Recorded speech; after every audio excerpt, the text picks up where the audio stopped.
What makes you don't think I already did? Well, now you did because the live button's there.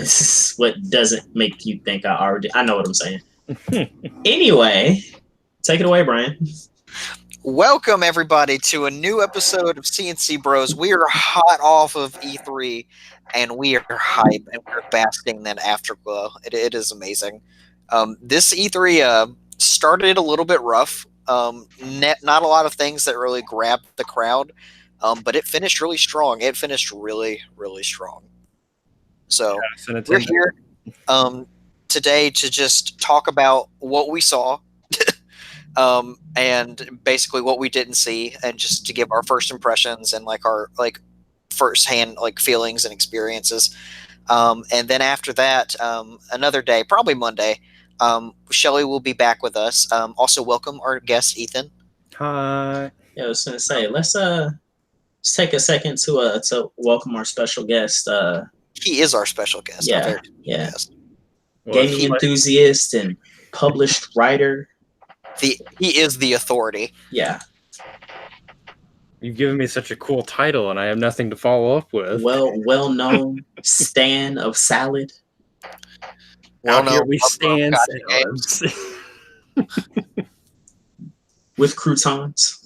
Especially with croutons. We don't side croutons, we main croutons. All right, now. But yeah, next week, on Monday, we'll probably be going over more in-depth analysis. So if you're just looking for first impressions, this is the cast that you want to listen to. And if you want to listen to more in-depth about the games that we really care about, and not just like a broad overview, you probably want to tune in next week. But listen to both. We have good thoughts. Yeah, we're very entertaining. We'll also have a lot more information by then as the interviews and the articles roll out. And the tree houses. Yeah, which I think they're finally done with that today. But I looked on Twitter and there's today? Huh? How long did they last today? Yeah. I want to say, honestly speaking, I want to say a few hours, maybe 3 or so, 2-3 hours. About the same as it was yesterday. Because they spent an hour and a half on Fire Emblem, didn't they? I only see 30 minutes in the archives. Ooh. Yeah. But, time for breaks and time for talking and, Lord knows. Right. Yeah. So, with all that said, you trying to get right into it? Yeah, let's roll. All right, now. All right. Well, in order of appearance, and I throw air quotes up on appearance, because EA did their EA Play, what was it? Saturday, if not Sunday? Saturday. Yes. You mean Star Wars the show and then what else? Star Wars the show featuring Apex Legends. It had such promise. Well, what did they like the Star Wars game? Say what now? You like this new Star Wars game? I think it looks really good. Oh yeah. Yeah. For them to come out and say hey, this is alpha footage. I was like, all right, this is a significant amount for it only to be alpha. And then I think I might have brought this up on an earlier episode. It was like, wow, Respawn, who's mostly responsible for Titanfall, multiplayer style games, because even the people who founded Respawn came over from Infinity Ward to make a good looking single player experience. I'm like, all right, cool, I'm about it, I'm with it. What about y'all? Thank you for our easier Sekiro Star Wars.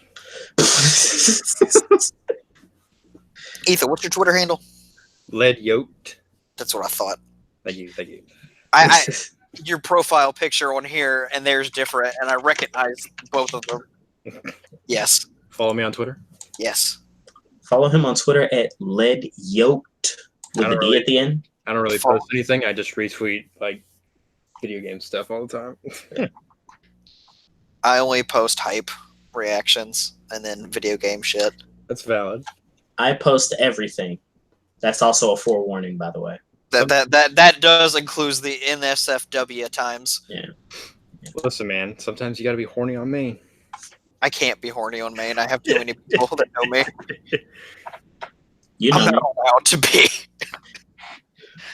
Listen, Twitter is a beautiful place because sometimes people create Twitter accounts just so they can match up Joker's neutral and Smash up to songs. wow. So I'll be honest, I didn't watch anything about the new Star Wars. What I saw last time before Mhm. E3 was all I got. Right. What can I expect? Okay. So, contrary to a Facebook post posted by a mutual friend of ours, A friend we will not name. I'm just clowning him. That's okay. He know we love him. We love you, Bro, Strudel. Okay, similarities drawn to Force Awakens. Yeah, Force Unleashed. Force Awakens, Force Unleashed. You know what I'm saying? Yeah. Not quite 1-to-1 the same, though. Definitely a different feel when I watch this. Mostly in the movement, which coming from people responsible for Titanfall, I'm like, okay, yeah, makes sense. Combat does seem really straightforward, and I'm hoping some improvements get made to that as time goes on. Go ahead. We also saw like the basic of the basics, and people keep saying it's going to be like RPG like, so we'll probably get some new skills to unlock with them skill points. I'm definitely expecting a skill tree. Is it just like a linear action game like DMC, or are we looking at more open world RPG? Or open world? I'm pretty sure I heard someone say that there was like a good focus on exploration, and apparently you can jump between planets whenever. Ooh. And I hope that means fly in space. Big fast travel. It's going to be like Kingdom Hearts 3 Gummy Ship. Which was the best version of Gummy Ship we've ever had. Exactly. I would be down for that. Wow. We stand Kingdom Hearts 3 Gummy Ship missions too. Wow. It's true. I guess what's holding me back from being interested about it is because I've seen this done before. Like the Star Wars 1313? Yeah. Yeah. All right. So I'm just kind of holding out for the quality. Yeah. That said, everything graphically looks great and smooth. And again, like for this to only be an alpha right now, I'm like, okay, really dope. And then they were like, yeah, game's coming out this year. And it's like, well, now I'm worried. Do you like Rogue One? I didn't watch Rogue One. Well, never mind. Because some of those characters show up in this game. Yeah. Oh, God. Taking a second look at it now,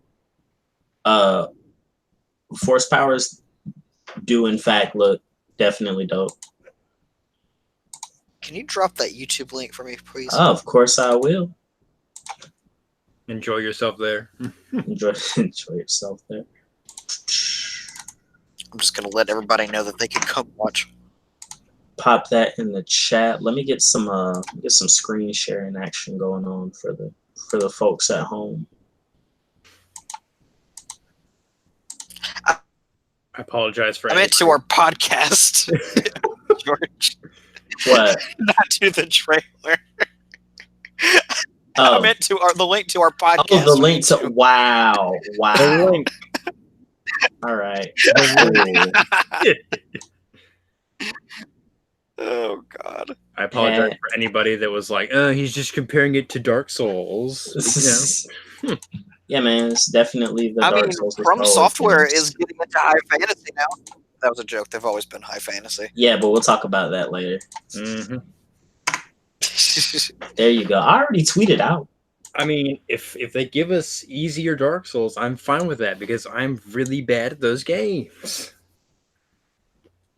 It's true. I haven't finished one. Saw is also from one of the animated shows. This is true. The farthest I've gotten is in Bloodborne, and I actually managed to beat Father what's his name? I wouldn't be able to tell you. Gascone or something? Father Fritchie? The dude in the wheelchair that turns into a werewolf halfway through the fight. All right, now I hear spoiling. No, it's the second boss, and okay. But yeah, force powers being applied to boss fights or mini bosses at least. Get to fight a whole ATST. A whole ass. Yep. Yes. Oh. So is that on foot or is that like in the spaceship? On foot. On foot. Okay, I can dig that. That'll be fun. If people are comparing it to Force Unleashed, I'm like, I enjoyed the first of that. So what's the problem here? The game? Was that? That was basically what it was. For any of the big set piece fights, you just kind of did quick time events and you didn't fight and have like a whole set piece boss battle. Yeah. I don't know what people's problem with QTEs are. They were great in Spider-Man. Spider-Man 3. Look. I'm gonna die. We ain't speaking on it. Oh, that was great. You said QTEs. I had to take a sip. What else did EA show us? More content for Apex Legends, which Yeah, we got a new hero, didn't we? Yeah, I said I would get in and start playing, and then I didn't get in or start playing. So I played one game. I'm kind of in the dark about that one. Furthermore, I missed that part of the presentation. Ethan, why don't you give us some insight on that? When I said Star Wars and what else showed, because I only watched the Star Wars part, but I am probably the person that's played the most Apex in this chat room. Yes. Yeah. So, I think they talked about like season 2 battle pass. Okay. A new character that I once again don't know who it is.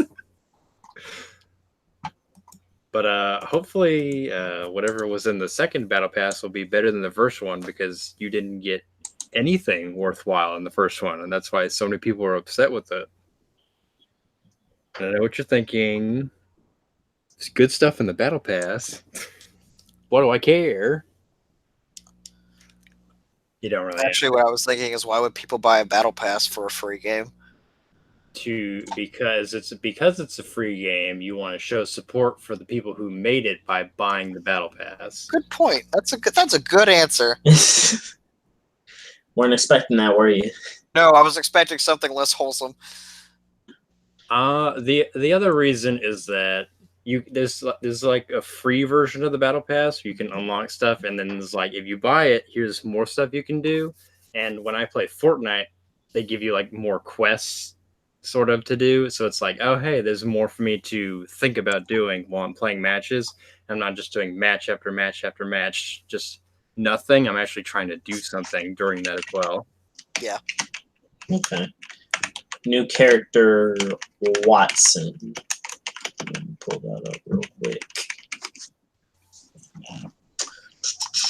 I mean, the first DLC character they came out with was good, so I have hopes for this one. Smooth, quick breakdown. Boom. Slick design. Clever name. Does stuff with electricity. What? Silver girl. Sets up fences. Got it looking like Mauville Gym up in here.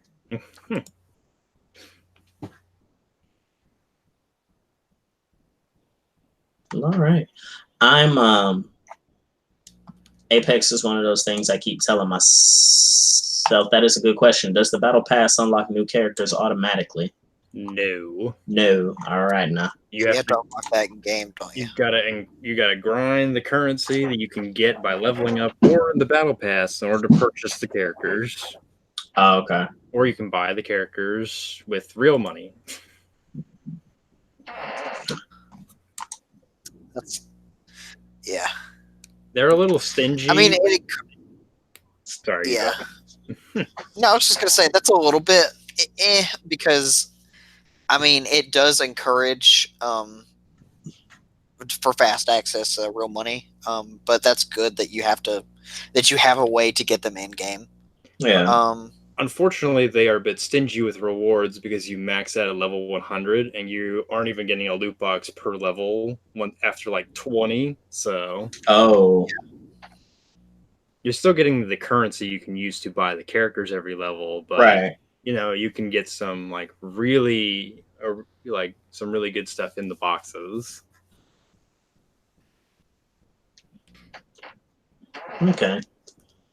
Yeah, I didn't really have a good understanding of the system because I'd yet to pick it up, but I've probably played will start doing this. and it was fun because I didn't know what I was doing, but I got piggybacked. But I had a good time exploring.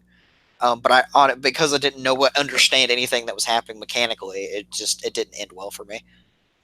I feel that. Well, if you ever want to play some games, George, just let me know. Happy to hop back in. Will do. He can't do that. He's going to play 14 with me. Now you stop. Guys, we're all going to play Vanilla WoW when it comes out, right? Yes. I don't know about that one, my guy. Yeah, I don't think that'll ever happen. It took all of my trust in my best friend for me to actually start playing 14 religiously and buy a subscription. Hey, Ethan, Misty Day Judge in the chat wants to know, who do you main in Apex? Who do I main in Apex? Well, I actually like to be a team player and figure out who everyone else is playing before I pick. Oh. But if I have to pick someone, then I'll go with Bloodhound. My man's a flex player. I played MOBAs. Flexible. Okay. I gotta help people out. Dope. Ooh. Next on the list, go ahead, because you was about to drop something. No, I was just gonna add up to the MOBA thing. We can skip that. It's fine. All right now. Next on the chat, on the list, we have Google Stadia. Yeah, I'll put that there. Oh. Let's talk about it. Wait. Did they have an E3 presence, or are we just putting that on the list? They were there. They gave us it was like a pre-E3 conference. Yeah. They gave us that lovely Doom Eternal run through that juddered at a few spots and disconnected at the end. Wonderful. Yeah, oh yeah. So I think that the most disgusting part about Stadia is that the amount of data that it eats up on low levels. What's it like? About over a terabyte in a few hours or something like that? Whoa. Yeah, it was about a terabyte if you did 4K. Yeah. Within I think let me get the exact number. Hours or so. Data usage. I mean, if it's anywhere near that, it's still disgusting. Jeez. Streaming game sounds pretty horrid. Yeah. It's from watching people do it via PlayStation Now, I can tell you that it's not optimal. I mean, honestly, even doing remote play with my Vita, on some occasions has been kind of not too good. Okay, 35 megabytes per second to play at maximum settings, 4K resolution, 60 frames per second, and 5.1 surround sound, which adds up to 15.75 gigabytes per hour. which would use up an entire 1 terabyte monthly data allotment in 65 hours of game time. Yeah, there's no way. No.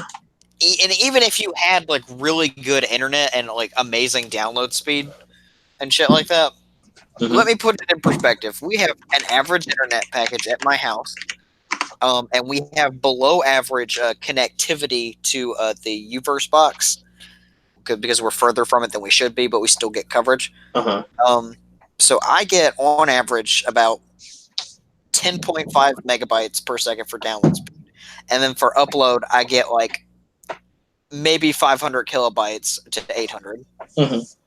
So that's just like average Joe, right? Like a little bit below average Joe. My girlfriend's apartment complex that pays for like higher end internet can get like 50 megabytes download and then 4 megabytes upload at its best. But usually it's around 30. So that's still below what they're requiring of you. So yeah, that's I don't know, man. Yo, Google, you want to split the bill? Google, when you take over the world, you want to like make it to where I can play my games? Isn't quality also determined by like your distance from where they have like the server set up and everything, or something to that effect? I mean, theoretically, yes. Yeah. Now, will they do things to kind of like cut that in half? Probably. Yeah. But I mean, we'll only charge you half as much if you're on Google Fiber. I see that being a thing. Like I see them pushing that with Stadia packages. You get priority customer service. First in queue. Yeah. If you play Stadia and you have Google Fiber. We actually give you 8K. 8K. 8K. But only because you're already paying Google. Might as well. But then not give you the internet speed to run it. But you got it. You can tell your homies you got it. I can see Shelly now. Man, I got the 8K. And they'd be like, an 8K? Oh, God. Stop. Streaming games is definitely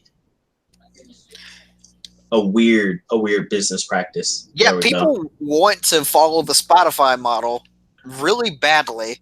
You don't realize how easy it is to stream music, though. Yeah, like similar with videos. Yeah, it's easy for those, and then you get the idea of like, okay, well, I have to keep consistent speeds, consistent display settings. Right. Oh, but also you have the people who want to play in the best possible way. Which if you want to play, just buy a fucking PC. Like, I was gonna say you have those people who won't yield unless they have the top notch. Then it gets even nastier when you put like streamers into the mix. Not that I think anybody streaming would get it. Really stupid. So I said something really stupid when I said go buy a PC because people on PC are going to be playing this. That's the point, though. So even for these high-end PCs, like, can they even do it consistently? I mean, if they have a high-end PC, they can just get the game. Yeah, exactly. PC. A big selling point with Stadia won't necessarily be that people will be playing from their PC, but that it's available. That it's available through like varying types of Google hardware. So like I have Chromecast, like Chromecast 2 right now, and like when that comes out, like once I get a controller, I'll be able to play that through Chromecast 2. They're bundling the controller with Chromecast Ultra because you're streaming it, you run it through there, right? Like, yeah, run it through the hardware. So it wouldn't particularly have to be through PC, but if you went through the trouble to buy a PC, then you may as well just like get the game from Steam, Epic, GOG, wherever. Don't feel like you have to get it from Epic. You might not have a choice the way they acting now, but we'll get to that later.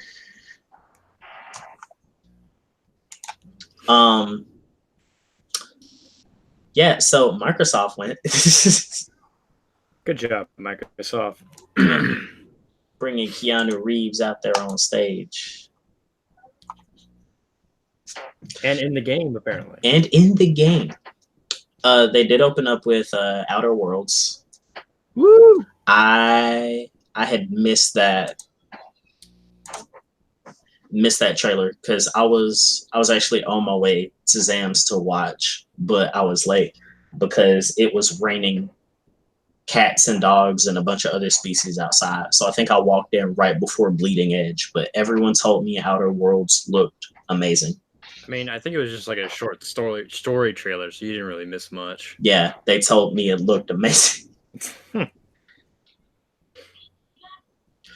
Yeah. We kind of had a good laugh at Bleeding Edge, I'm not gonna lie, because they were like, here's our newest stuff from Ninja Theory, and it's these character designs, they don't go, oh, this is a battle royale. Oh, this is a melee battle royale. And Ninja Theory was like, from the people who brought you DMC Devil May Cry. And we're like, are you sure that's something you want to tell the people when you're presenting this game?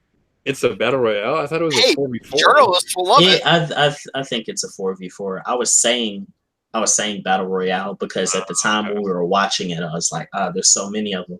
Is this one gonna be different? Honestly, yeah. Honestly, it being a 4v4 like is better, but also not so, because this just kind of makes it seem like Ninja Theory's version of Anarchy Reigns. And Ninja Theory at this point with DMC Devil May Cry now has a history of doing things that Platinum is capable of doing, but worse. Yeah.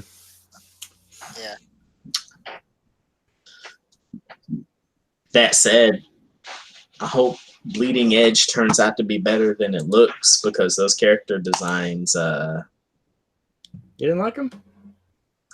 Not so much. I think I was overall just kind of put off by the style of the game.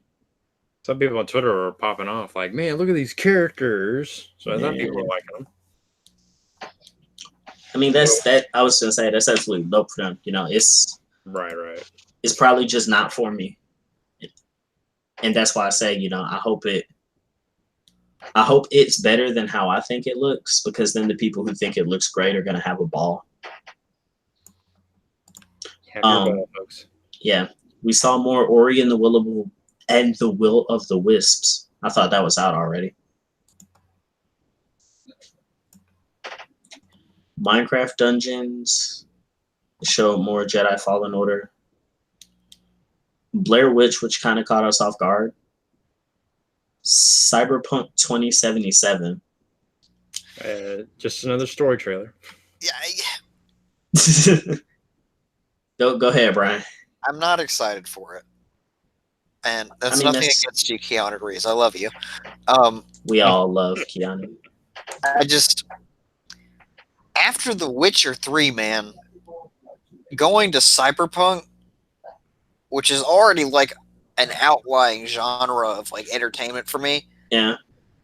I'm just not into it. And I can't make myself be into it. And I mean, the fact that it's first person and it's heavy character customization, like, it's not doing it any favors for me. Because first person, I kind of lose the immersion, because it's supposed to be more immersive, but it ends up losing characterization. You know what I mean? Because you can't see your character wherever you're going. Well, that too, but I like to be a part of a character's journey. I don't like to just fill in as an avatar and just interact. You don't want to be the My Unit. Exactly. Living that core in life. I don't want to be the Warrior of Light, but with no face. I'm sure there'll be mirrors in the game. Yeah, we saw it in the trailer.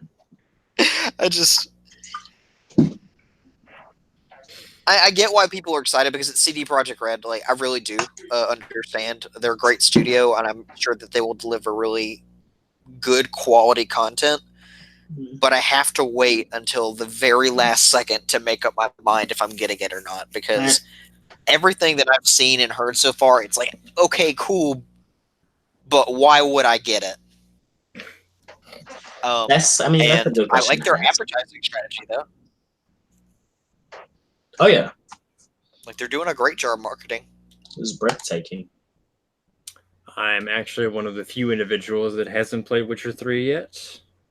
So I don't really have much of a track record with CD Projekt Red. Oh, it's fine. You get to play it on Switch now.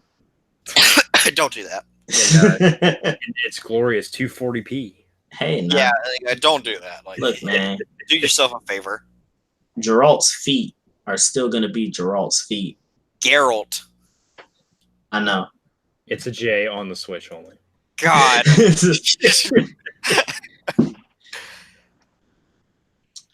But yeah, Geralt's feet are still going to be Geralt's feet. tell me, Geralt. I love doing it. I'm sorry. Actually, Jeffrelt. Jeffrelt. And he will thank you to refer him as such. Battletoads no, actually got me hyped. Go ahead. I didn't know. I didn't. Go ahead. I actually missed Battletoads. What happened with Battletoads? Oh, was that what you were about to get to? No. We got a new Battletoads. No, Not that's at what I'm all. saying. You were about to make a statement. I was going to finish your statement, and then I'll talk about 7-year-old me, 6-year-old me. If the Switch version runs as well as it looks like it runs, I'll be satisfied with it. But you can tell, like, the textures and the quality. Oh yeah.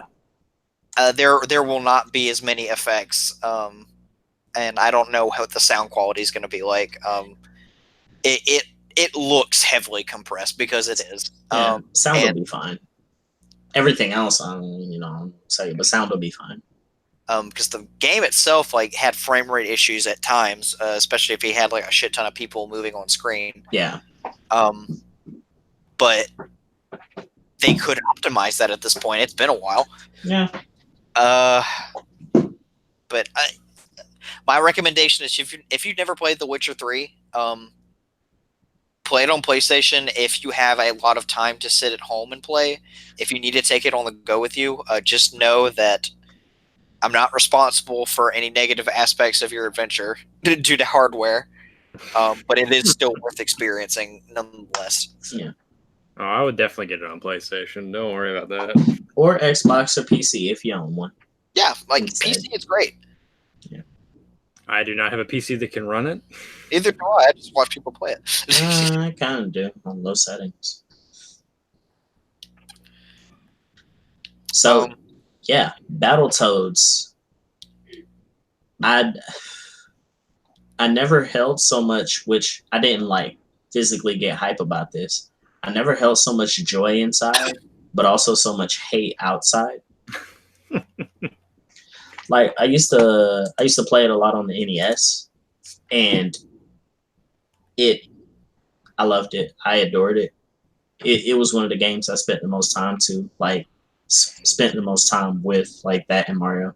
But working at GameStop and people asking me about Battletoads came to be a very frustrating meme. So when I saw this game, I was just like, my childhood.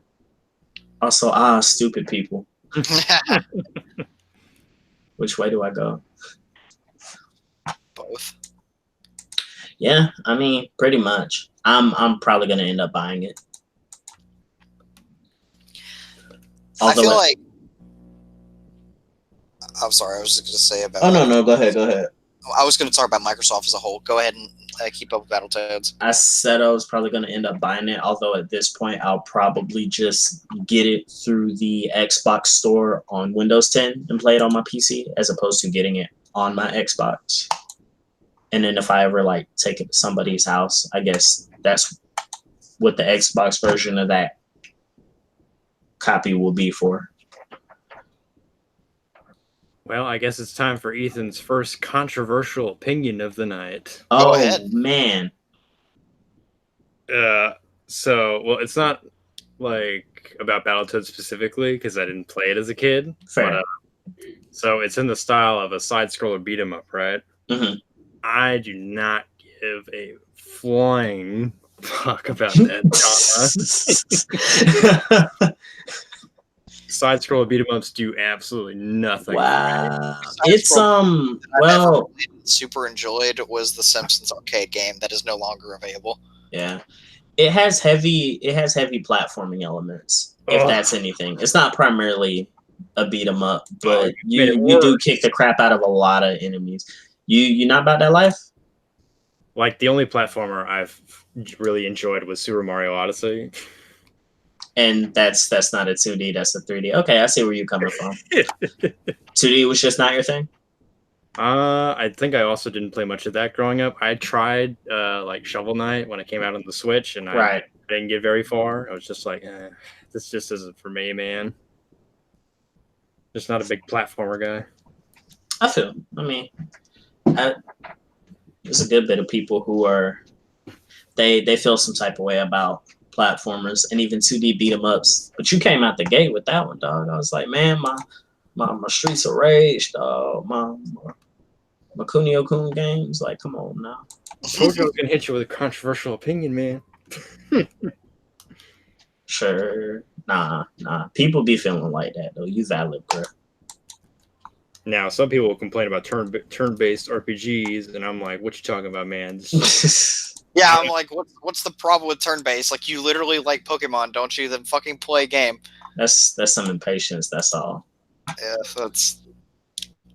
Brian had things to say about the soft. The soft? Yeah.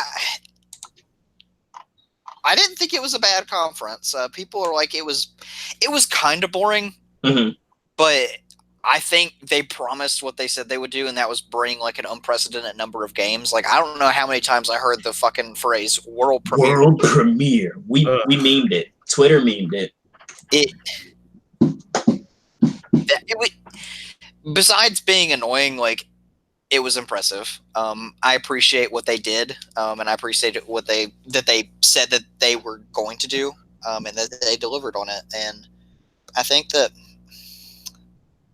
the only thing I'm like kind of worried about with Microsoft, because I don't subscribe to any Microsoft like hardware or anything like that. I don't own an Xbox, never have, never played really any Xbox exclusives. But I worry for them because Scorpion, or Scarlet, excuse me, not Scorpion. That was last gen. But you might be on to something though. I'm worried about Scarlet, and what they're actually trying to do, and what they'll actually be capable of, because we'll probably see it by the end of next year. Definitely at E3, if not before, depending on what Sony does. Because I have a feeling that there will be... what do they usually do? In December, what's it called? PSX? Yes, they'll probably announce PS5 there, so that they don't like have two big console reveals at the same fucking conference. But I'm worried about this push for higher quality. In what regard? Huh? In what regard? Like graphically, for higher quality visuals. Okay, visuals. The focus on load times, like I've noticed, like for next gen, like that's a big thing, right? And that's going to be huge for gameplay because it allows you to get to it quick, and it allows for faster processing, right? And load time. But how is it going to change how games are constructed or how they are created in general? Because with the PlayStation 4, my personal opinion is that the controller was probably one of the most innovative things that we have, because it added a dimension to gameplay with the touchpad and the lights and the speaker. and just the shit like that, like stuff that could be implemented into the game. And that was my favorite part about The next Wii gen. remote had a speaker. Exactly. Yes, it does. I appreciate it. I'm being that dude. Go ahead. It was terribly underused. But I just, and I know this probably sounds uneducated, and obviously, like, I'm not like an expert on the subject, but It's fine. Load times seem to be the biggest draw. But what is it past that? Theoretical resolutions like 8K, 120 frames per second. What else is there? You're asking, is science going too far? Well, not if science going too far. Like, what's the appeal of having a next gen console? Like, are game developers going to be able to cram more on a disc? I don't think so. Like, they can just load up meatier things faster. Yeah. For open world games that like Final Fantasy 15 that take like eons to load. Yeah, ray tracing. It just, is that it? Like, what's the point? Like, That's kind of what I'm getting at, is that, okay, cool, we get this one cool feature, and our games are going to look a little bit prettier, but what does that change about the medium itself, besides how fast we get to play it? It may not be the answer you want, but we may be at the point where we're in sort of a rut. So they're just like, give us money so you can play these new games. And that's it. If I can attempt to answer your question, but you got more, so do it. No, that's fine. Like, my next follow-up with it would have been like, okay, so the last time we got like some fucking heavy duty lifting was when we got Blu-ray. Yeah. And then Sony was able to like cram some shit into the discs. Yeah. So you got all and the I'm wondering, is that the FF13 next on one disc? Yeah, is that the next logical step though? Is like the actual medium going to have to change, or is it the player itself? That that question kind of ties into a conversation like Pseudo had at work. Ethan was there for this, but it was when I mentioned the internal capacity of the Switch cartridge and the fact that Nintendo was trying to increase that at some point this year. And he made this statement, and I'm not going to get this word for word, so try not to misinterpret. But he was awaiting for a time when we could go back, not necessarily to cartridges, but to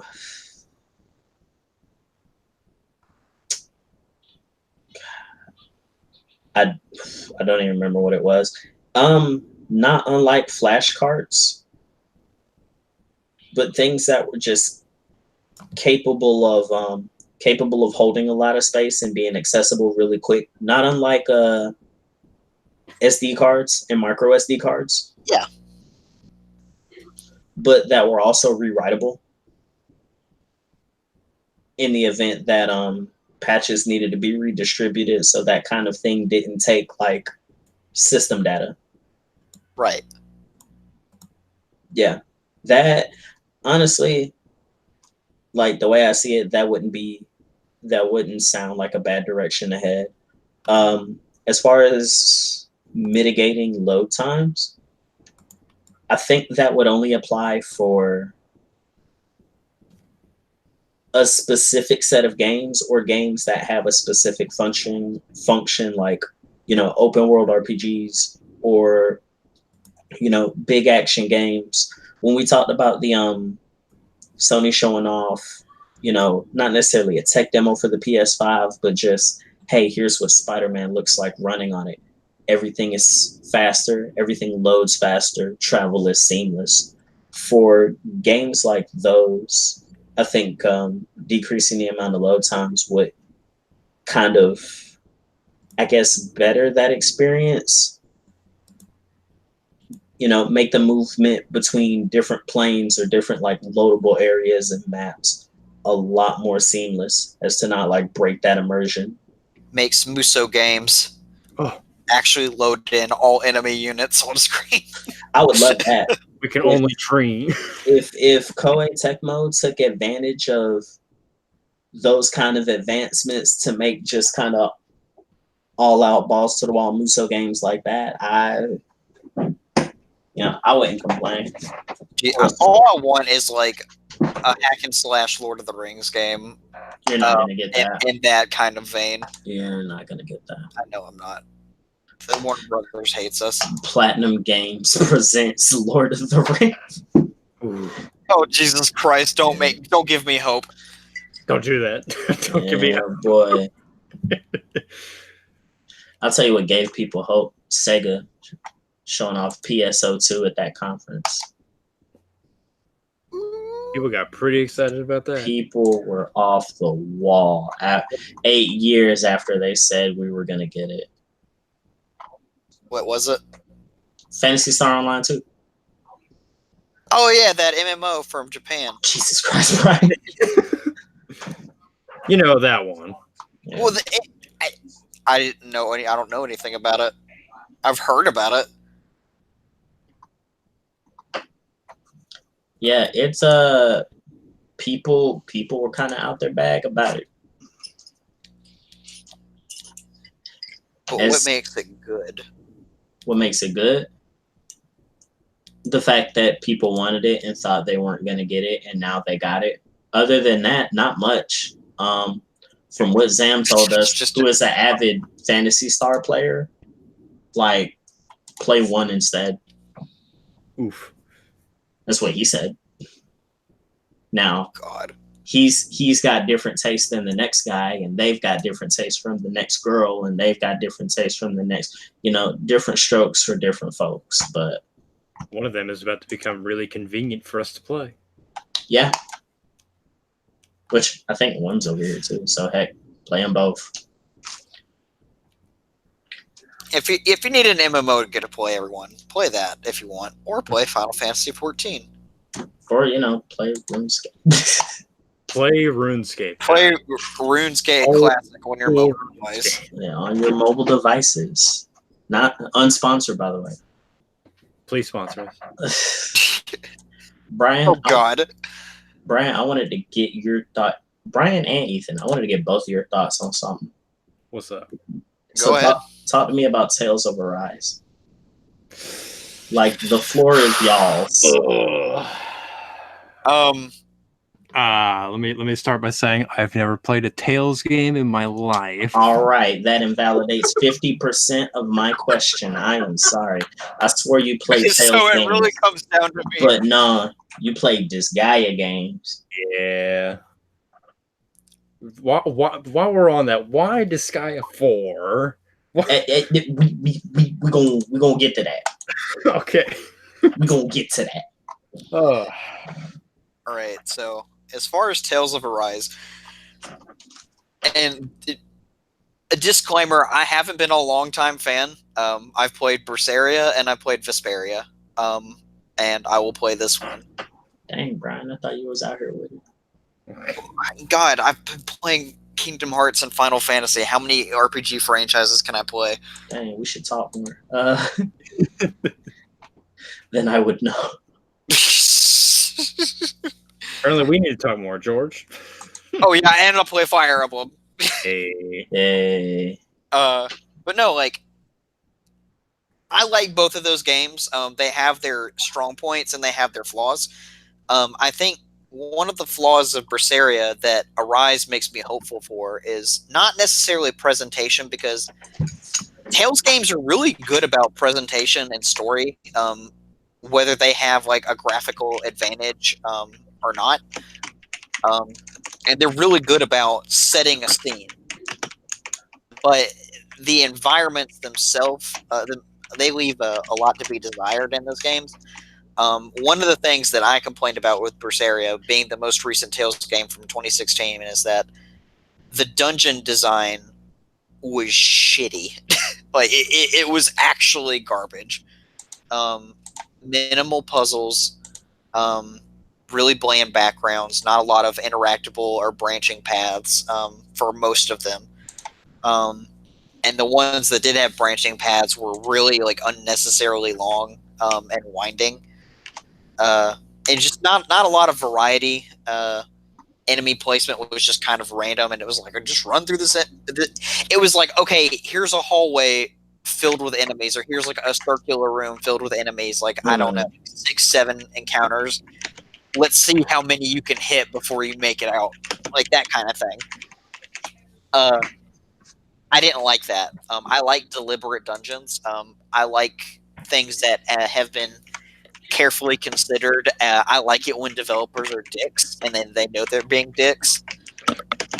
I like scaling and enemy placement and enemy balance. Like, that's not just the whole thing. Like, it's has to do with puzzles.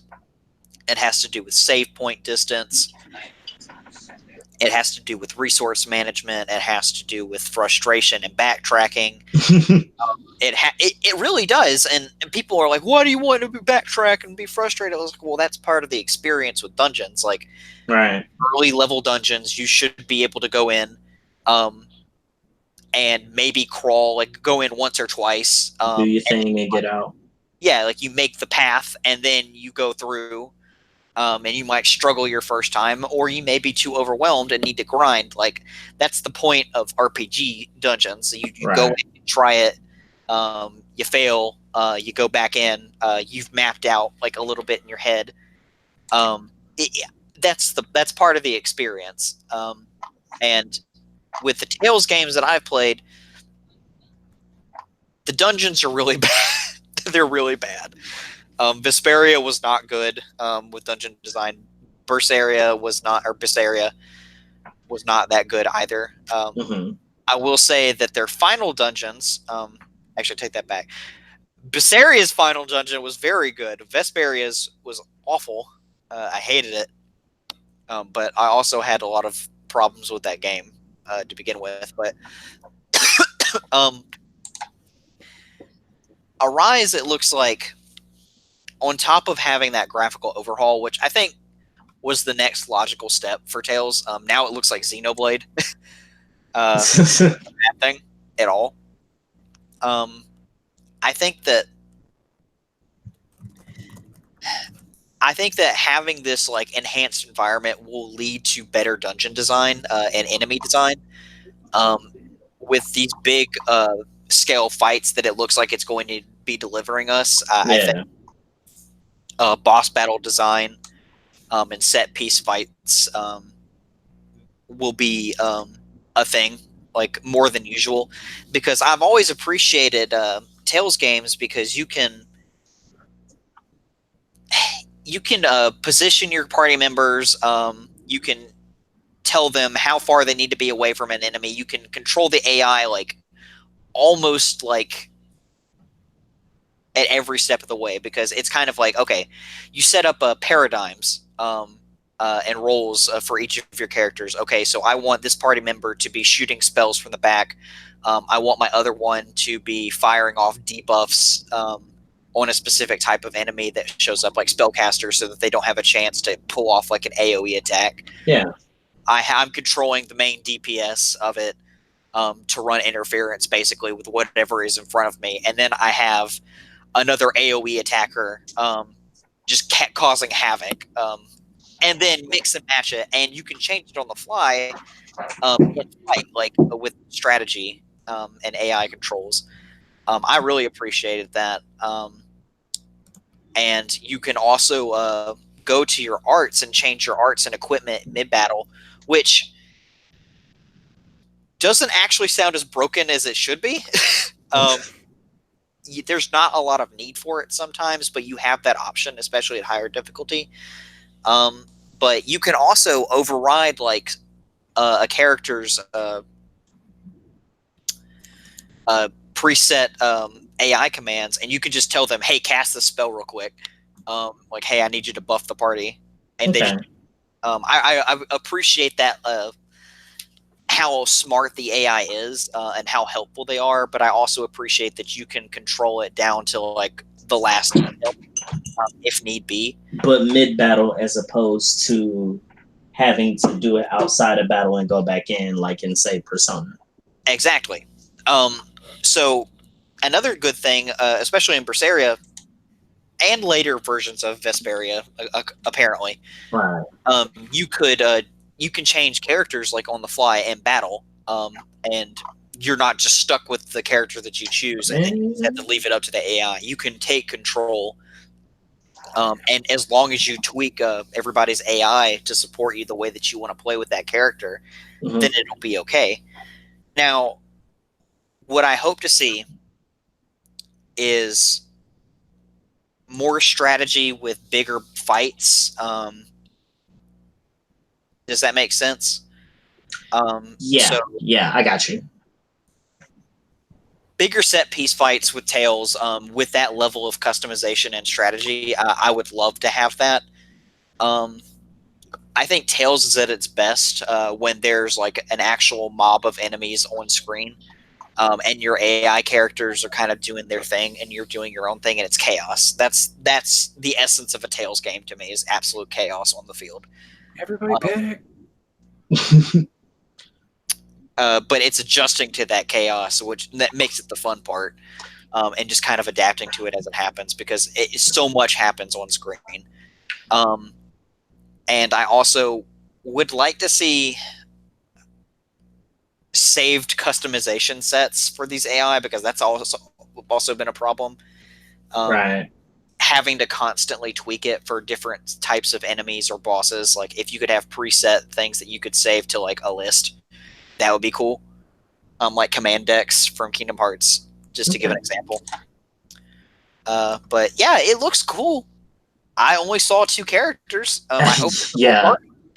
I don't want another Lightning Returns. Goodness. Um, So you're thinking they're gonna, given what you told me about what the series is up to this far, you're fairly confident that like the change of engine, which I'm still trying to remember what all I saw, I may have to pull it back up again. You're fairly confident that the change in engine won't do much to affect the overall experience of playing a Tales game. No, I don't think it'll affect it negatively. Just I think so much visually. I think that it will present, for larger scale environments, and grander dungeon design. Okay. That is the most immediate effect I think that it will have on gameplay. Yeah. As far as battles go, what we saw, we may have more intense and giant boss fights. Yeah, I'm looking at it now. It's looking like they're giving you like a lot more land to work with. So I think that giant set piece fights and dungeon design will probably be the most immediate benefits of the change in aesthetic and engine.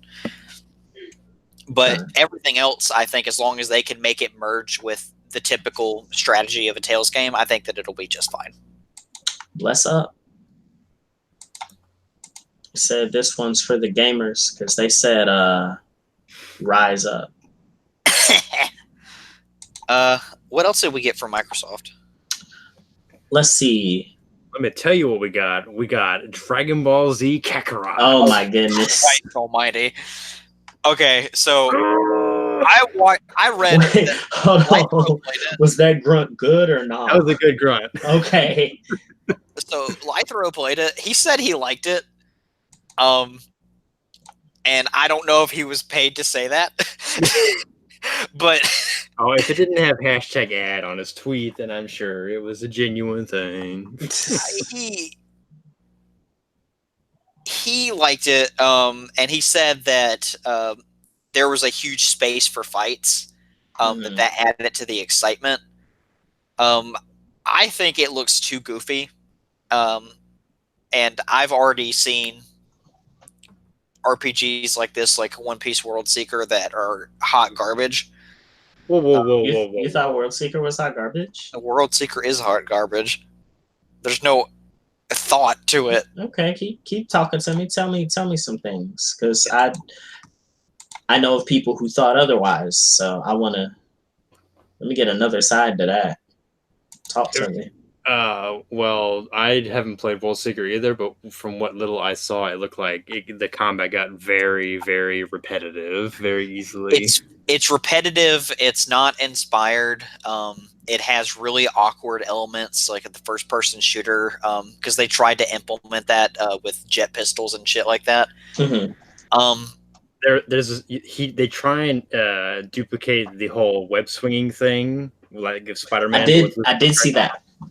But apparently, around the map, there are these snipers that will always hit you out of the swinging. Yes. So it kind of discourages that mechanic altogether. Yes. Right. It's less free roam than it is, okay, we've balanced this open world map to where you can only progress in a certain way, or God help you, you will regret it. So it's not open world, it's big world. It is open world, but like I said, enemy placement makes it to where if you stray from the main story path and don't do like appropriate grinding or crafting, you get punished for it. Yes. So feel free to explore. And just to give an example, what I think is good open world, Witcher 3. So the Witcher 3, I traveled on foot most of the time, and you have the option of traveling on a horse. So I just kind of took it to foot and did the whole supernatural thing, and did some detective work. And sometimes I found things that were way out of my league. Most of the time, like, as long as I kept away from like deep dark dungeons, I was usually okay. And I could cheese my way out of a sticky situation, and I could stay off the beaten path still and find some secrets, and rewarding gameplay without being in a situation to where I'm obviously outclassed. I've got level 35 people coming at my ass. Yeah. But that instead, One Piece is sort of, you have your walls, and you can't go outside of those walls until we do what you tell you, or do we do what we until you do what they tell you. Yeah. Yes. Which is basically what Final Fantasy is. But Final Fantasy is a turn-based RPG. Yeah. So the limitations make sense. It fits. See, but Kakarot's being made by CyberConnect 2, so that doesn't do anything. Word? Yeah. I did not look at this, mostly because I wasn't particularly interested. Fuck Final Fantasy, I'm making a Dragon Ball Z game. I mean, Bamco money is nice. Form games are done. We're over with that. Dragon Ball's that new hotness. Was kind of was widely disinterested, just because from the fishing gif. Nah. Fishing is OD 10 out of 10. Understanding based on trailers at least, and not just this recent E3 one, but when it got announced also at the DBFZ World Finals, was that this game, as far as main content, was going to chronicle like the story of Goku throughout Z, maybe up until a certain point. And I think I remember saying last night, I've seen this story so many times. I've watched it again. I've played it in a handful of different Dragon Ball games I own. Yeah. At this point, my relationship with the Dragon Ball franchise is that I've seen the story so much that I would need something either like Xenoverse that's chock full of supplementary material and what if scenarios, or I would just need a fighting game, and I have DBFZ, so exactly. I'm all right. Well, first of all, we've already seen that there's like side missions in the game. They're going to be reference based. Like the first one you see in like some gameplay is like, oh hey, there's Ader. Yeah. And secondly, if you've been playing the Dragon Ball games, Dragon Ball Z, whatever, for the past several years, they've all been going off the beaten path. Like Xenoverse has its own story, Fighters has its own story, Heroes is Well, Heroes. I was gonna say, yeah, those things I'm fine with because they have their own story. Right, but I'm saying like we haven't had a game just straightforward go through the Dragon Ball story in a while. This is true.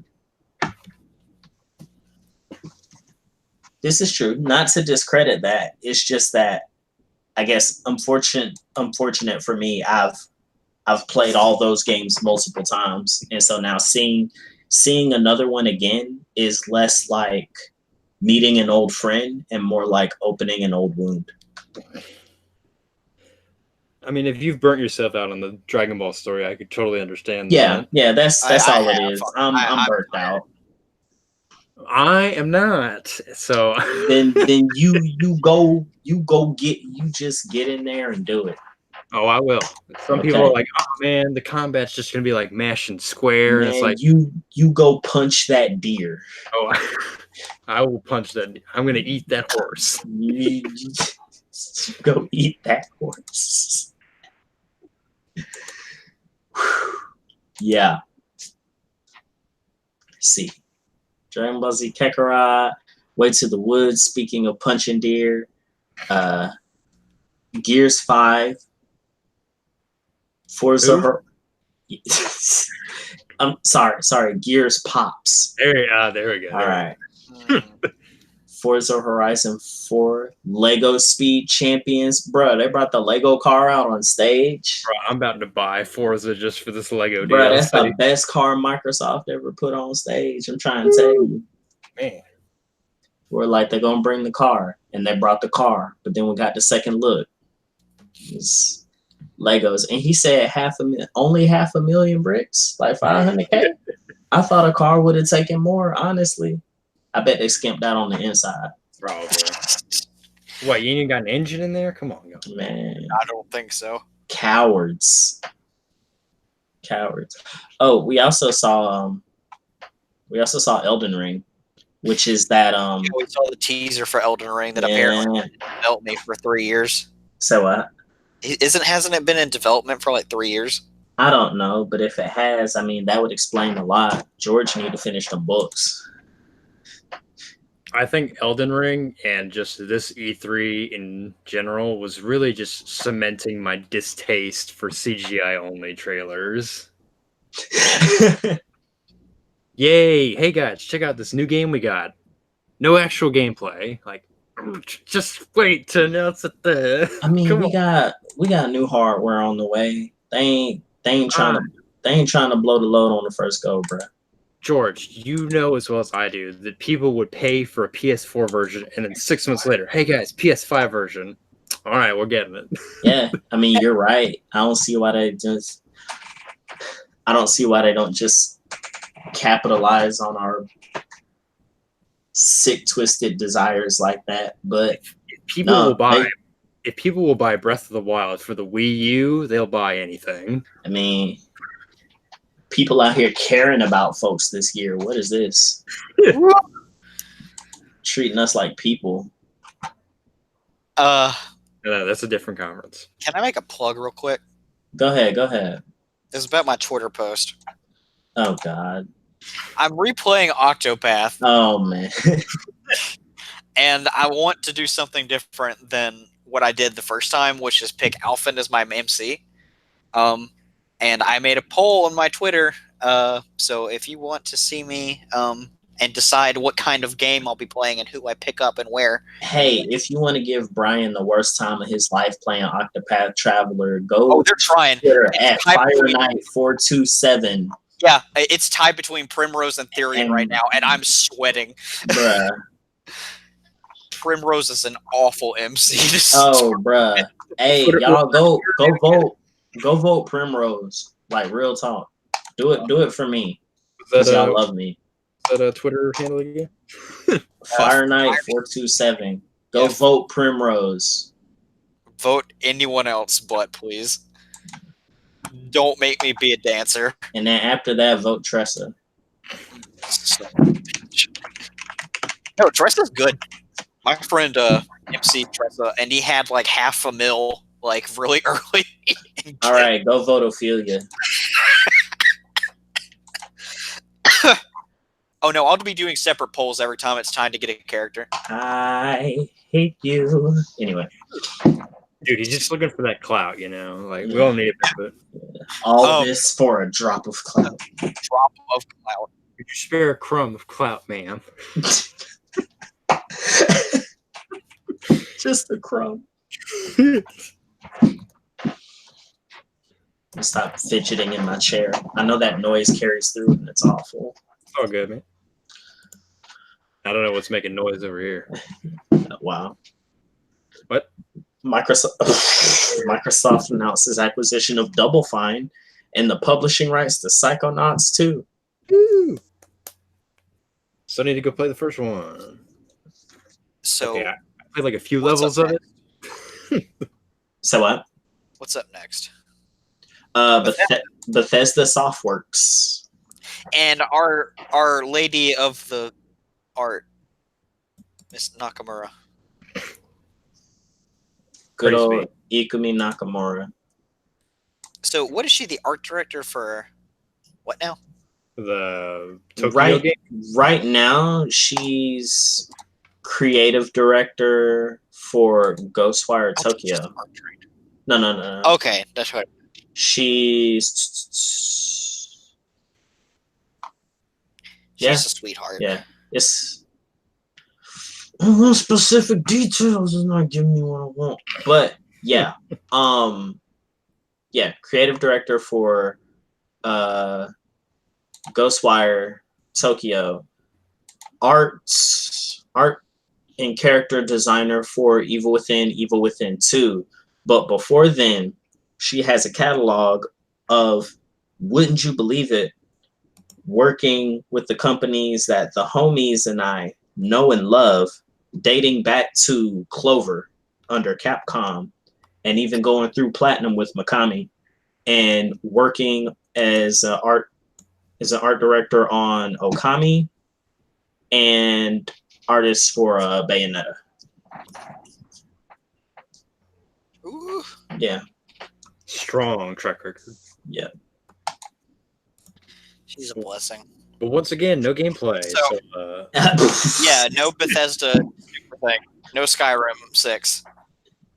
I mean, yeah, Elder Scrolls 6. Did I put that on my what didn't show up? No, you didn't. Yeah, what was missing? Yeah. No, you ES6. That was totally missing. Well, nah, man, Elder Scrolls Legends, that's Elder Scrolls 6, right? No. Brought back Wolfenstein Youngblood, but also showed us some of Wolfenstein Cyberpilot, along with Deathloop and Doom Eternal. I really need to hurry up and play Doom 2016 before Eternal comes out. Yeah, you do. $15 right now. I was thought about buying it. I mean, I have Doom. I just haven't started playing it because that backlog. As an aside, have y'all seen that Switch sale that's on right now? I'm sorry, what? Oh my god! Game sale or There's console? a giant. No, it's on the eShop. Oh, okay. Let me just pull that up in another tab. Several people are getting on this. Several people are typing. It's really good.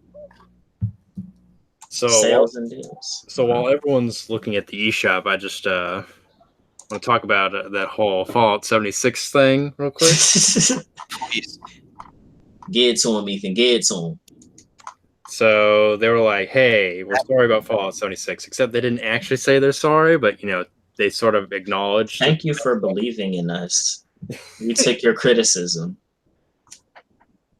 And they were like, "Hey, here's a free week of Fallout. Well, we give you that Battle Royale mode." And they said, "Fuck" on stage.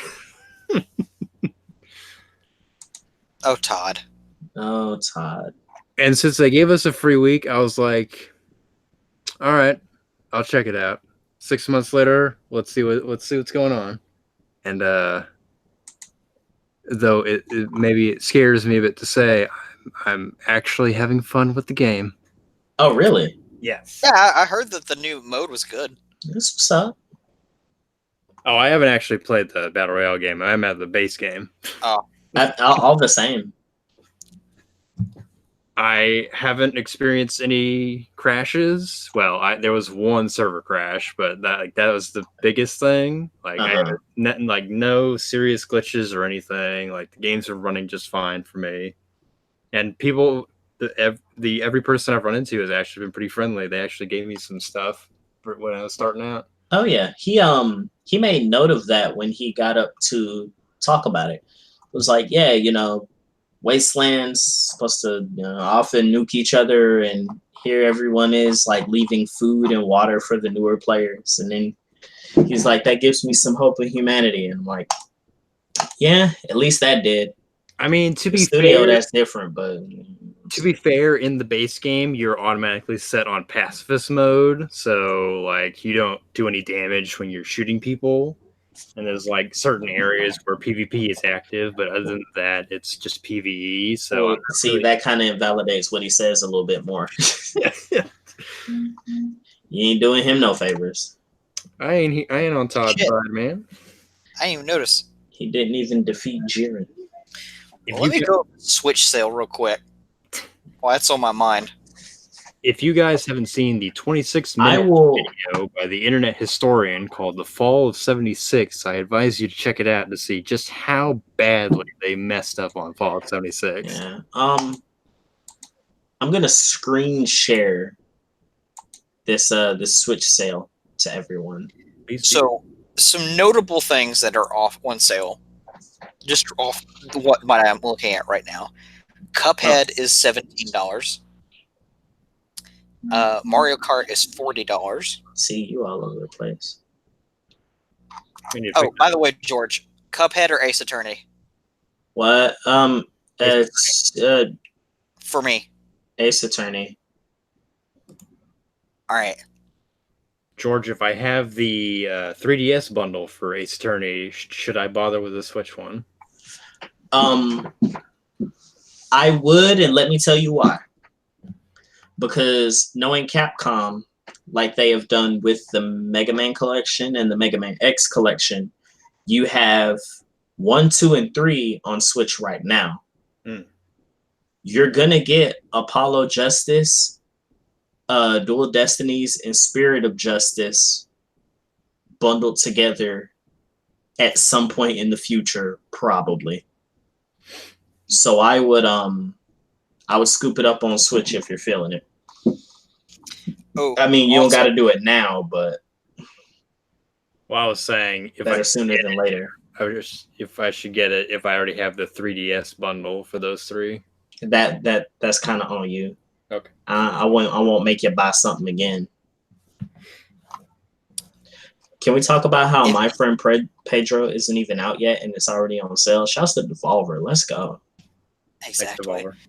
Same thing for that Zelda game that just came out. It's 80% off, and it just came out. Wait. 80? Yeah, Crypt of the Necrodancer is $4. That Zelda game. Oof. I guess I should have asked. $4. It's like 3 Zelda games. Please. I mean, that was the original one. Cadence of Hyrule is the new one, and I think that comes out like tomorrow. Oh yeah, you're right. Never mind, I take that back. Yeah, so actual Crypt of the Necrodancer is like 80% off, and then nothing happened to Cadence of Hyrule yet. Yeah. It's out tomorrow, so. Ooh, Wargroove is on sale. Dang it! Final Fantasy 12 is on sale for $40. I saw that too. Oh, ooh. And a good one for anybody that likes lighthearted stuff and really funny Final Fantasy shit, or just turn-based RPGs in general. World of Final Fantasy, the Maxima edition, instead of 40 is 20 off. There's $20 now. So that is a great thing to get if you're just looking for something to waste time with. Yeah, but y'all got that on your Vitas already, right? No, this is the Maxima thing. So I was actually planning to get it on the Vita because I played the demo, but then I tried out the demo on the PS4, and I was like, man, the Vita one looks like ass. Yeah, that's exactly what happened to me. What were you saying, George? I wasn't saying anything, but Night Trap 25th Anniversary Edition is like half off almost. So yeah, it is. Yeah, man. Ooh. Like over half off, dog. What's that Dead Cells sale price at? Oh, the Dead Cells is $20 right now. Oh, it's not much. You'll be fine. Okay. I have stopped sharing the screen. Or at least I believe I have. Let me go back and double check. Cool. All right, we finished Bethesda, so Devolver Digital right. unveiling Devolver Bootleg, where they sell rip-off copies of all their games, compiled for 1% less at $4.99. I'm sure Blowers has already bought it. Using his loot box coins. Carry On looked really nice. I may actually scoop that. I get memories of playing Venom and Ultimate Spider-Man and just eating everybody. Like that's what it felt like to me. My friend Pedro, I wanted that since last year. What is it? So you shoot and blow stuff up. Oh, okay. But you look so cool doing it. And honestly, I just kind of need it. Like the physics with how the bullets ricochet. Yeah, the physics engine is like off the chain. It's like, here, make a John Wick movie, I guess. If you feel like it. That's why I said, I guess. Fair. Yeah. Expansion for The Messenger, which I think is free now. Free expansion. I need to go back and look at that really quick. Y'all really just have cold soup out here? What the heck? Enter the Gungeon has an arcade cabinet for House of the Gundead. Bruh, George. What? Fred Bros is at the top. And then Thank y'all. Just boosted up Tressa 2 with Theory. That was me. Damn it. Thank y'all for voting Primrose. I won't forget this. Voting Primrose. Keep No one voting Primrose. No one wanted me to pick Ulfric or Ophelia. Look, I thank y'all. I'm forever indebted to you all. Y'all fucking hate me. I love y'all. Oh God, what's next? Is it Square? Ubisoft, because PC Gaming Show and I'm sorry to my homies showed up a lot of games that I wasn't entirely sure what all they were, aside from Vampire the Masquerade Bloodlines 2, Warhammer Vermintide 2, Borderlands 3, some more stuff for Warframe, Baldur's Gate 3, and Shenmue 3. Shenmue. And my apologies to the people who put in on the Kickstarter for Shenmue 3 to get their PC versions on Steam. I really don't get that worked out. Because got fucked. Epic Game Store just kind of... Yeah, dog. It said what? It said gimme. Oh. You said it said, and then you cut off, and I was like, what? Dead Set? It gimme that Watch shit. Watch Dogs Legion? Killer Grannies? Yeah, Watch Dogs Legions looks kind of cool. I completely missed it. And plot, it doesn't make a lot of sense, but I mean, it looks cool. Watch Dogs 2 didn't make a lot of sense to me, so I think it might be fine.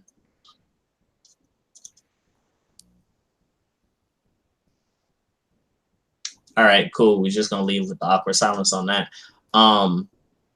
Yeah, Ubisoft wasn't really captivating. We got Adventure Time Brawlhalla.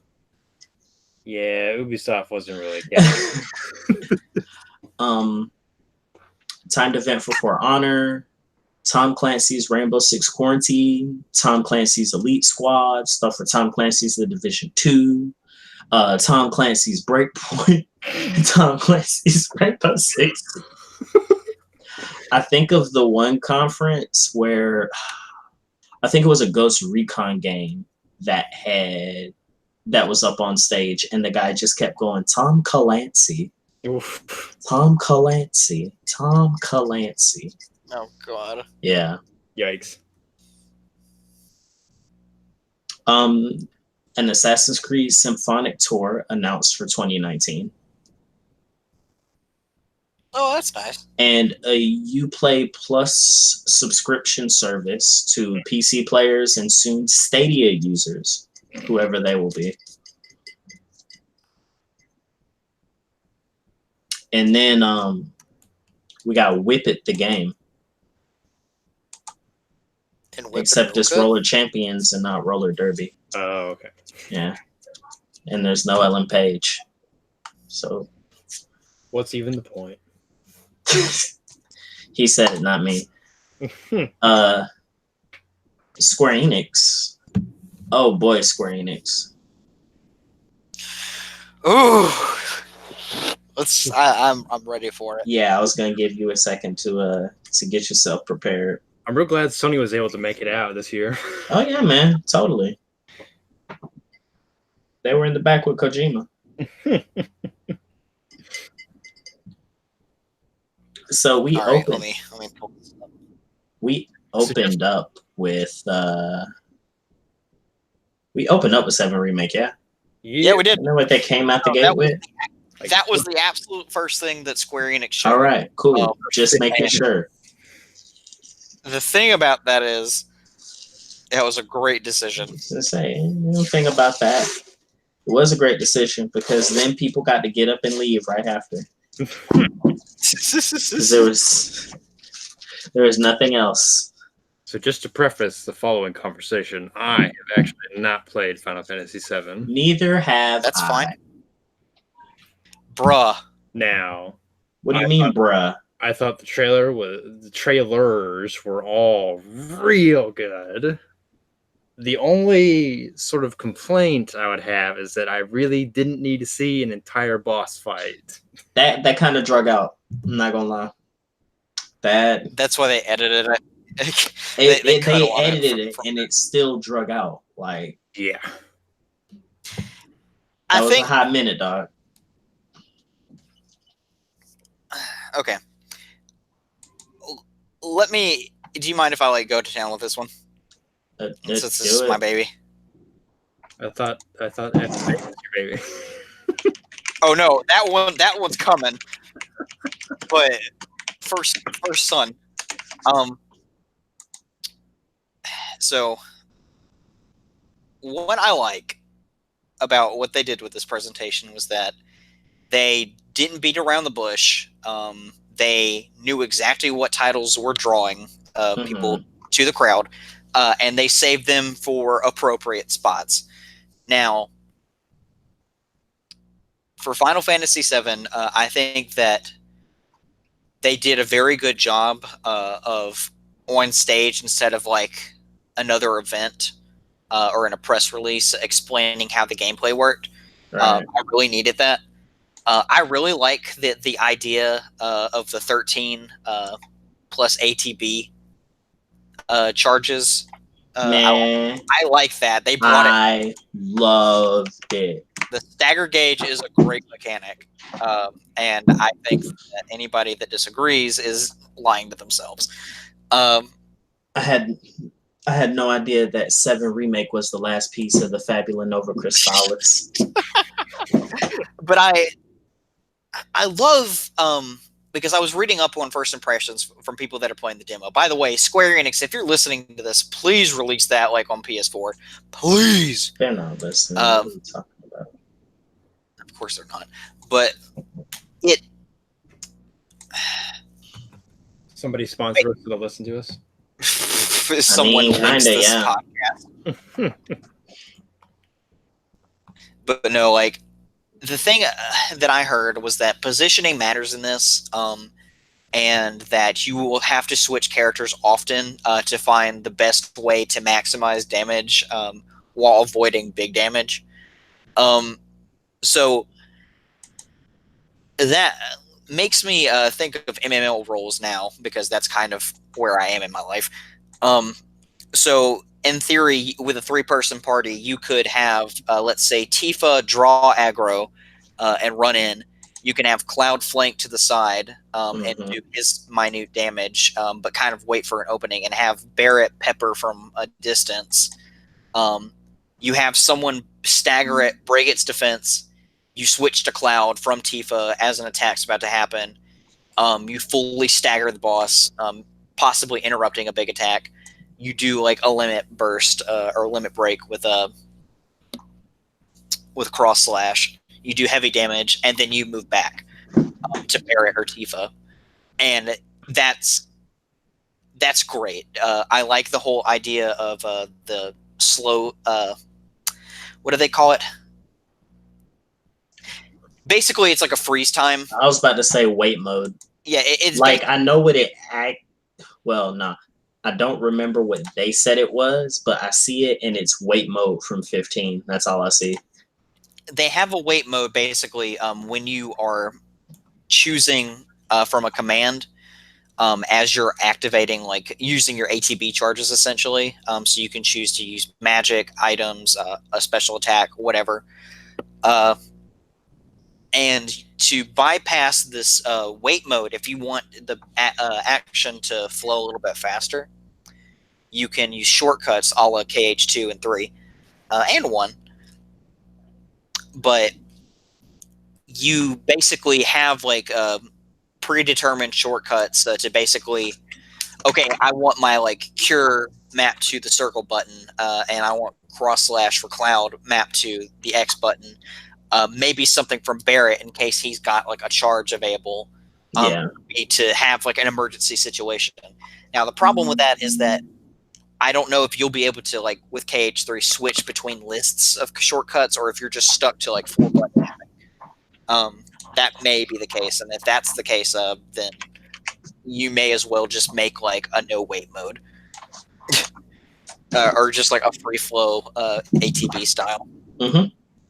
Like active, that's what I meant. Where you could still select from a menu, but you don't have a lot of time to make your choice, and you have to like be Drop quick. of a hat, boys. Yeah, so I appreciate that, and I appreciate the attention to strategy. I think that makes combat more intuitive and not just hack and slash like it is with 15, where you have options to play, but they're all pretty useless once you get like a certain set of equipment that you like or you appreciate, and then you just kind of use that for the rest of the game and hold down circle. Yeah. They basically did the exact opposite of what 15 is doing, and they added in an element of strategy, which in all Final Fantasies is what you want because it's an RPG. So that leads you to the question of, okay, how do I build my team? That is something where I'm really looking forward to, because obviously we have magic and we have materia. I don't know how they're going to implement passive materia abilities. I don't know if you get to gain more materia slots, or if you stick with the Buster Sword the entire game. That'll be a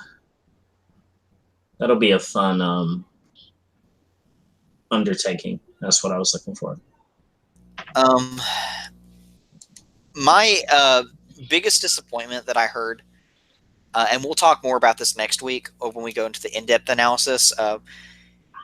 The first game has been confirmed, and it is multiple parts. It's been confirmed to basically just be mostly Midgar. Kicking Not only that, discs. Yeah, part 1 is 2 discs. That's 2 Blu-ray discs, in case you're not like thinking straight, in one package. Part 1 is just Midgar, which wasn't even 1 disc on the original, but it's split into 2 Blu-ray discs. I hope you hoes ready to buy digital. And what that means, to buy digital first off, but maybe the second disc is just a download disc. that's almost what I'm hoping. Is that it's just like data and shit and resources. Who's ready to spare 200 gigabytes for this game? What that means, though, and without going into too much detail, because I don't want to talk about it right now, there will probably be a lot of padding. And how that padding comes about, we don't know. It may be side quests. It may be extra story content. It may be that they've inflated the dungeons to be fucking disgusting, which I hope is not the case because that's the biggest burnout of any RPG is a dungeon that is too fucking long. Oh no, dog. You saw how long the guard scorpion took. It may just all be that. That should not take this long in the normal game. Sorry, I think Kappa. and people were complaining about that, and you were too, Ethan. I think honestly that's just how they want you to experience with the build. I think the demo may end at the guard scorpion, so they just want you to burn as much time with like predetermined stats and equipment. And so it's like with KH3. In the trailer, Sora was doing like jack shit damage, but that was really just to showcase like everything that he could do without killing things. Mm-hmm. So he was doing piss poor damage, and then no Heartless would attack him in any of the commercials. Any of them. That's fair, but if that's the case, then don't show us an entire boss fight if you're going to do it. Yeah, and I get your point. Look, I think that was best saved for the demo. Yeah, but you knew they were going to. You knew they were going to show you all that. I mean, honestly, with it being 7 remake, they didn't have to show. They didn't have to show the boss battle and could have gotten away with only showing Tifa and standing ovation. So yeah, they showed Tifa, by the way. They did show Tifa. So Tifa looks good. Tifa looks great. Yeah, her new redesign is great. Her face especially, like her eyes look amazing. Rip to all the previous voice actors. They were replaced. With most of the cast of Teen Wolf. I'm so hurt. Yeah, I was like, why? Yo, Why Teen Wolf? I don't know, but I need to. Apparently, Square got tastes. Square always gets these like teen dramas. Tyler Hecklin. Gallagher from Seventh Heaven, Willa Holland from the OC. Or I think it's the OC. Tyler Hecklin. my boy Derek Hale and Sephiroth. I don't even know who the fuck that is. Oh, D Hale. Send me a link to his IDMB page. Tyler Hecklin is Superman in Supergirl. You didn't see Supergirl either, have you? Nope. I haven't seen Superman and Supergirl. I've only seen the earlier Supergirls. The Netflix Supergirl. Oh, okay. Yeah, he's Superman in the Netflix. I'm finishing the IMDb. Yeah, just I would have actually needed Shelly for this one. Here you go. But yeah, 7 remake. It's gonna be good. So look forward to the combat. I would not expect anything except Midgar. My personal theory, and this is a theory.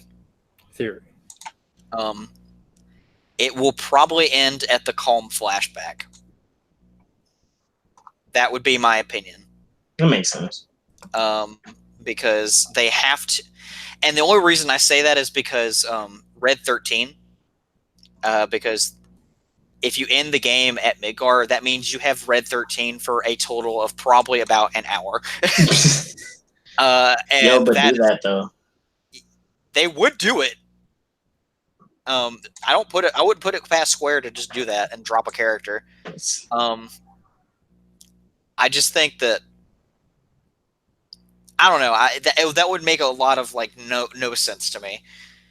But I've also heard theories that it would end after you get on the ship to Junon. But I think that that's too late in the game. Mm-hmm. I don't think that that'll happen at all. I really think that it'll end at the Calm flashback. But that's my opinion. Because it gives context to the game and it gives you a perfect chance to like have a quote unquote final boss fight with Sephiroth. Yeah. But guys, we'll see. I've cracked the code. What is it? The game Final Fantasy VII Episode 1 is only on the second disc. The first disc is you playing through a HD version of Crisis Core. No, thank you. No more gacked. It'd be lovely. Yeah, man, more gacked. Give me more more games. Crisis Core is so good. I haven't played that in years. Ugh. Let's see. Why will they give it to us on the Vita or anything, man? Because of gacked. Yeah, quite honestly, because of gacked. Let's see. We got Talks of Seven. Life is Strange 2, which is weird because feel bad for that game following up Final Fantasy VII. Yeah. Life is Strange 2 was shown. Crystal Chronicles HD with the mobile version. I was like, that's weird. I was like, that's. Now that I think about it, though, I wonder if it's somehow tied to like when you played it on the GameCube, you had somebody connect their GBA. I wonder if the phone is supposed to like replicate that GBA connectivity that was available for the GameCube version. If so, that would be really cool. They re-emphasized Octopath for PC. Last Remnant Remastered, which threw me off twice. That was out that night. Yeah. Well, threw me off 3 times. I saw the opening, and without getting a good look at who the characters were and not knowing any music from Last Remnant, I was like, yo, is this some Drakengard stuff? Yeah. And then I see the HUD, and I'm like, okay, it's Last Remnant. And then they say Last Remnant Remastered out tonight. And it's like, hold on, stop. Got Dragon Quest builders that went on too fucking long. Yeah. And then we got Dragon Quest 11, Circuit Superstars, the Kingdom Hearts 3 DLC trailer. Yeah. That won't be out till winter, so we shouldn't expect anything until like probably October. Yeah, man, eat it. It's fine. I'm okay. Like I moved on from it. It's fine. No, you haven't. Battalion from the game. None of us have moved on from it. Battalion 1944, which they oddly spent a lot of time on. But yeah. All right. They showed off more of Shadowbringers for 14. It spoiled me. Well, you know, yeah. It was funny because I was messaging my best friend. I was like, "Who's a primal?" Excuse me. We ain't speaking on it. And I was like, "Oh God, Jesus!" I feel like I've just gotten to like the meat and bones before I've eaten my greens. But they announced another mobile game in the same universe of Brave Exvius, and it's just War of the Lions, but mobile. It's War of the Lions, but mobile. That threw me off. It's like more Brave Exvius stuff. Okay, Romancing Saga 3 made me so mad. Yeah, I'm trying to. Great game, guys. You have to play it. I was hard trying to disregard. Yeah. Oninaki and Outriders. Oninaki looks kind of nice. Oninaki looks really good. And then Marvel's Avengers. No. And then that was it. No. And no. That was it. They announced. They announced Romancing Saga 3 Final and then Saga Scarlet Grace. They announced Final Fantasy VIII remastered. And yours truly lost his fucking voice and his mind at the same time. I lost my mind, and I absolutely loved it. It was so... Because I heard the rumors, but I was like, okay, well, that's just a rumor, because obviously, like, we're not going to get it, right? I was like, the people were just, like, spreading things to make me, like, feel bad. And then I went into it, and then I saw it, and I was like, no way. And then I saw Squall's model, and then I just lost my mind. So they did it. As you know, at home, or you may not know, I love Final Fantasy VIII. It's my favorite, just because the story really resonated with me. I didn't really care too much about the gameplay, and I know that's a point of contention. but the story was good enough to where I didn't remember actually playing the game. Does that make sense? Okay. Yeah. So give it a shot. I don't know what improvements they're going to make to it besides visually. We can expect a few, but just give it a shot. It's a really good game. You'll enjoy it. Could probably expect all those cheats they added in the Final Fantasy VII thing with like the speed ups. The speed ups would help, and then probably instantly drawing 99 of something would be fine. Hey, Ethan, you still mad That would about be- Crisis Core? Yeah. Square Enix is committed to It's not- making its complete library available digitally, according to this new article.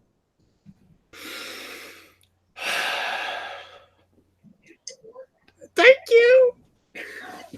But they've also made it not canon to the 7 remake. I don't care. I just want it. I need more Zach. And then we have Marvel's Avengers with an all-star voice actor cast. Look at all that gameplay we got. Yeah, we had good shit.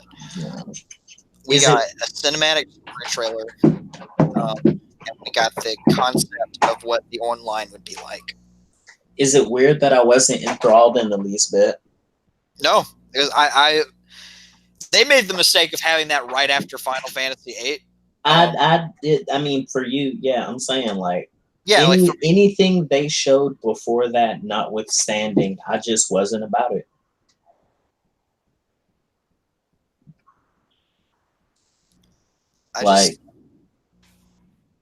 It's a thing. I mean, all characters they add post game will be free, so that's cool. That's cool. Yeah, that's a thing. It really depends on what kind of gameplay the single player mode is going to be, because that's what's going to draw people, and then they stay for the multiplayer. Now, I'm not expecting it to be like Ultimate Alliance, because obviously we're getting an Ultimate Alliance from Nintendo. I'm probably just going to play that instead. Yeah, you should. It's a good game. But I don't know. I got a lot of Uncharted vibes from it, and that's not the kind of vibes I wanted from it. Well, I mean, it's Crystal Dynamics. It's your Tomb Raider buddies. You know, so the feeling is valid. But the general consensus is that we have to see more before we can make our opinion, because some people are disappointed, some people are interested, some people just don't care. And I think that most of us are in the camp of we don't care. Yeah. I'm willing to give it interested because, Marvel's Avengers. I mean, it looks good, but I'm also just like, The dinner plates on Thor's chest looked a little silly, but other than that, I don't know if it's for me. There we go. That's the phrase. It's the phrase I'm trying to dig out the pocket. It looks good. Don't think it's for me. As long as it has local co-op, I'm fine. I'll probably try it just so I can say I'll try it just so I can say I've given it like an honest, the college try. We'll wait for gameplay with a HUD. So then we move on to Nintendo, which came yesterday, and had exactly the sound effect that Ethan just gave. Mm-hmm. That's what happened collectively to the fan base. Particularly the Animal Crossing one. So we got immediately off the bat about Dragon Quest Heroes announced for Smash. Woo. Boy. Alt skins are different heroes from across the series. Final Smash is every hero from the series. I think even Dragon Quest Heroes or Warriors? Heroes. Sure. Yeah. But that was cool. RPG mechanics in Smash, that seems nice and strategic. Sakurai and the homies have been really good about that. We got a DQ8 skin, and that's what I'm here for. It'll add variety, and I think that's what people want. What people usually get with Smash. Yeah. It'll be a really good play style that people will complain about before the first month, before it gets figured out. Unless the top player ends up playing them, then they'll just continue to complain about it. But I'm here for it. So Dragon Quest XI Special Edition was announced, or the Complete Edition. Heck yeah. And that looks really good. I'm probably going to buy that at some point. Yeah. But I'll wait till it gets a price cut. And also probably comes to PS4.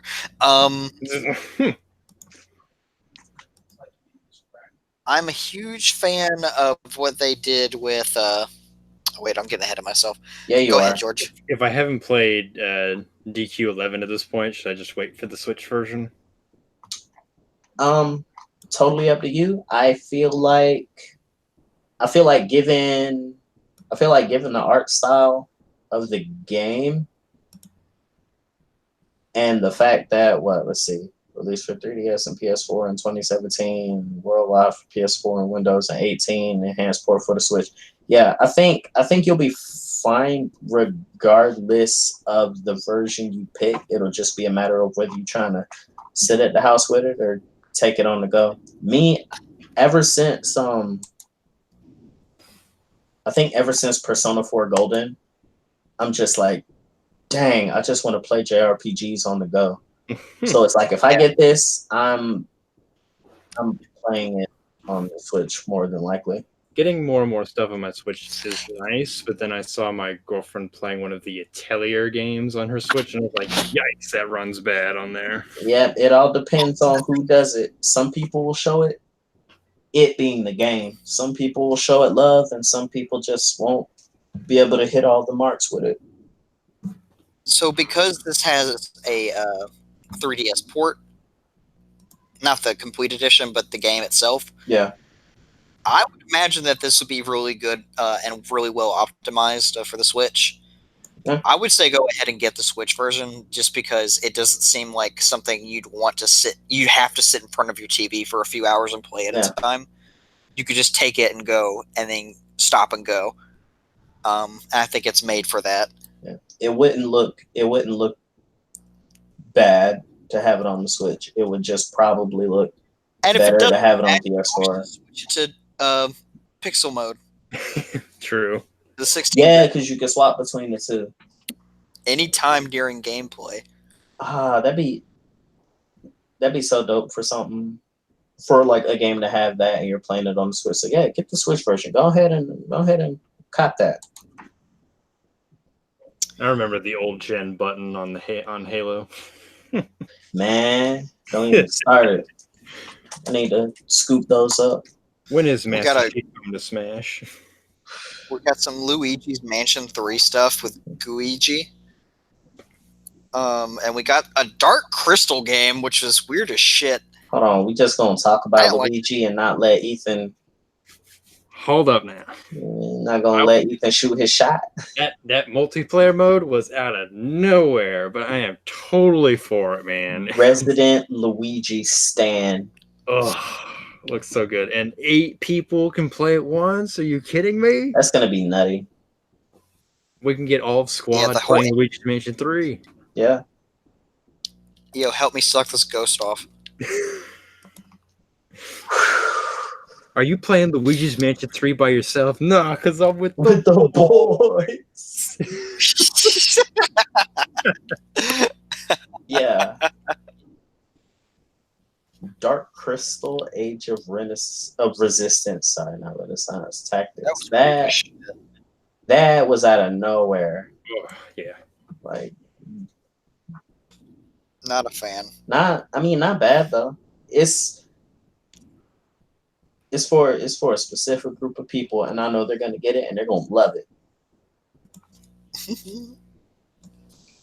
Got Link's Awakening, which looks just as cute and wonderful, and people mad, but it don't matter. Why are people mad? People trip about the art style, but like people tripped about Wind Waker's art style, and then you saw the turnaround on that. Come on, y'all. Come on, son. They're just mad. They're just mad that he's late for elf practice. Host mad. I'm late for elf school. Host mad. Host mad. Host mad. I wasn't really sure if I was going to get it or not because 1 sec. just the gameplay. I don't know if that was appealing to me the most, but I think Have I'm you gonna. I think I'm gonna have give it a you shot. have you played a classic Zelda game? I say classic. I guess pre Ocarina of Time / handheld. I guess the earliest I would have played is Oracle of Ages. Yeah, but well, I didn't play much of it though. yeah. I wasn't doing that to like judge or gauge or anything. I was just like Curious. I didn't know if you were like I guess used to that kind of play style because that's a problem I have with Sonic games. I played so many 3D ones and the closest thing to classic Sonic I've played is like Sonic Advance 2 and Sonic Rush. So even then Sonic Mania is kind of a challenge for me just because I'm not used to that. Same. And it feels weird on my hands. So I figured maybe it was the same for you with Zelda. Yeah, I'm much more used to like the Wind Wakers and Yeah, Breath of the Wilds. the more third person 3D. I got you. But it looks good. I'm gonna give it a shot. Yeah, And, maybe I'll have fun with that dungeon creator mode. I'm back. I think that'll be really fun. The big reason that I would be against getting it is because that I really don't like puzzles. What are we talking about? Group to the Necro Dancer? Link's Awakening. Link's Awakening. Oh, yeah. I'm probably not going to get it. I'm really not big on puzzles. Oh, bro, but they're so fun. That's one of those titles that never held any interest for me, just like the Oracle games. Like I played those when I was younger, but I don't want to play them again. The most fun you never want to have again. Exactly. So some of the reason I really, really enjoyed Breath of the Wild is that there was less focus on the puzzles because of all the small dungeons. But as soon as we hit like the 4 great beasts, it's like, all right, let me look up a guide real quick. Well, I mean, the trials were more. I say trials. The temples were more or less, in a sense, the same way though. Each temple, if it wasn't a test of strength, or like one of the starting temples where it's like, here, walk through here and learn to use your Sheikah Slate abilities. They were kind of oof to solve. And I think if you got used to those, then like you're more or less set. Well, on the flip side, if you couldn't figure them out, you weren't stuck. You could just dip out and Yeah, play the game somewhere. I guess reducing the necessity of those kind of like, yeah, I see that. If you didn't know how to do them or didn't want to do them, you didn't have to, and you were spared of having to solve them. Like the one where you got to roll that ball through the maze, I gave up a few minutes in and just started flipping my controller around until it actually went through. Yeah. And that somehow worked.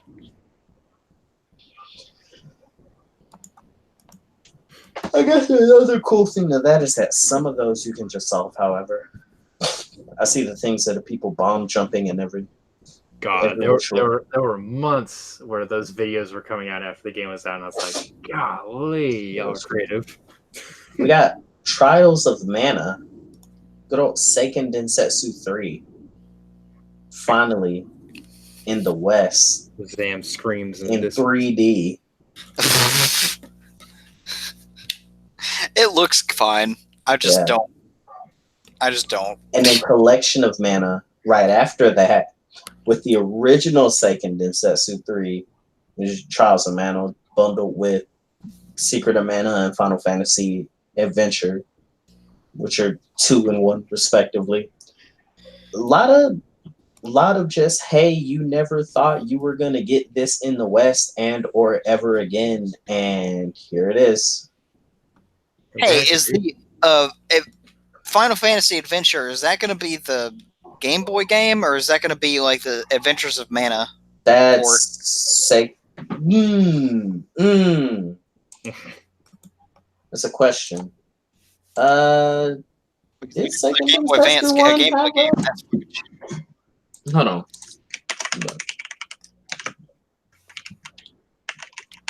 Second and Setsu. It's a lot easier for me to like figure it out as that. While you're looking that up, George, I just wanted to let you know that that statue we were screaming about on Twitter is $250. I'm mad, but of course she can afford it. I checked eBay and it's the same price. Oh, Yeah. it's a statue of Sherry and Brago from Zatch Bell. Okay, Nisetsu is the Game Boy game.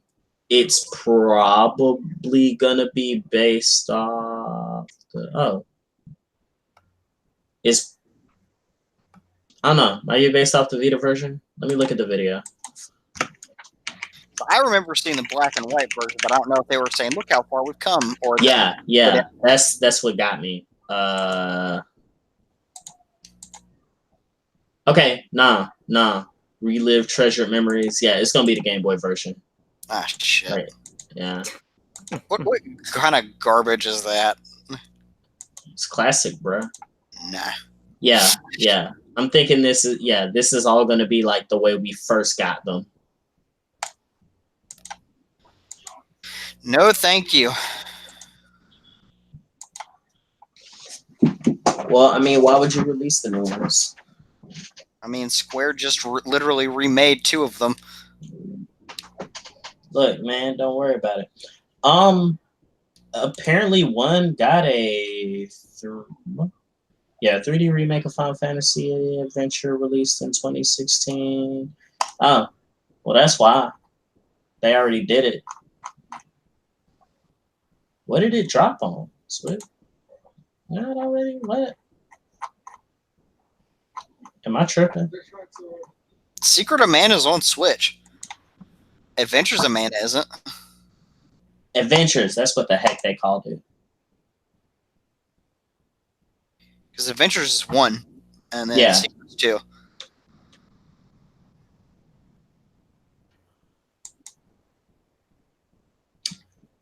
This says 1 got it too.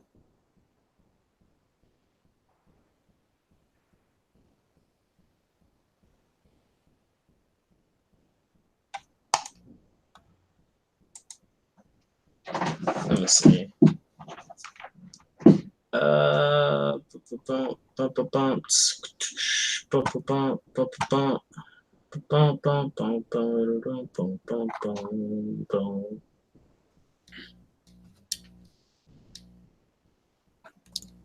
Yo, this wild.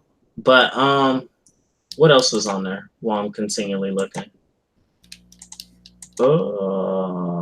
Witcher 3 Wild Hunt Complete Edition, which Ethan is gonna buy. So he can look at my man's feet and and nothing else because it'll all be pixels. Glorious 240p. We got Fire Emblem 3 Houses. Woo! Yeah, that looks fucking dope. I was really worried about it for a while. Okay, yeah, got remade in 3D for the Vita in 2016. 1 did.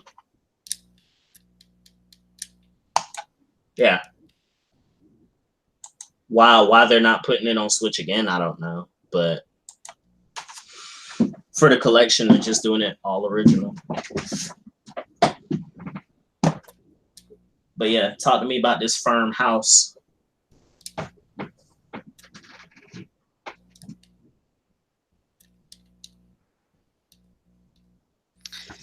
Psst.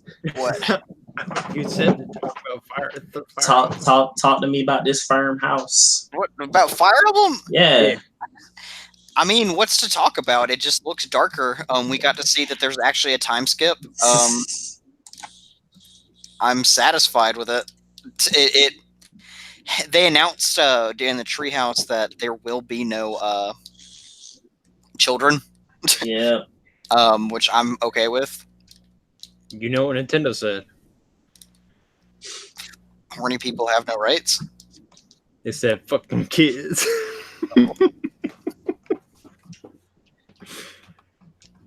That's exactly what they said. Yeah, I'm cool with it.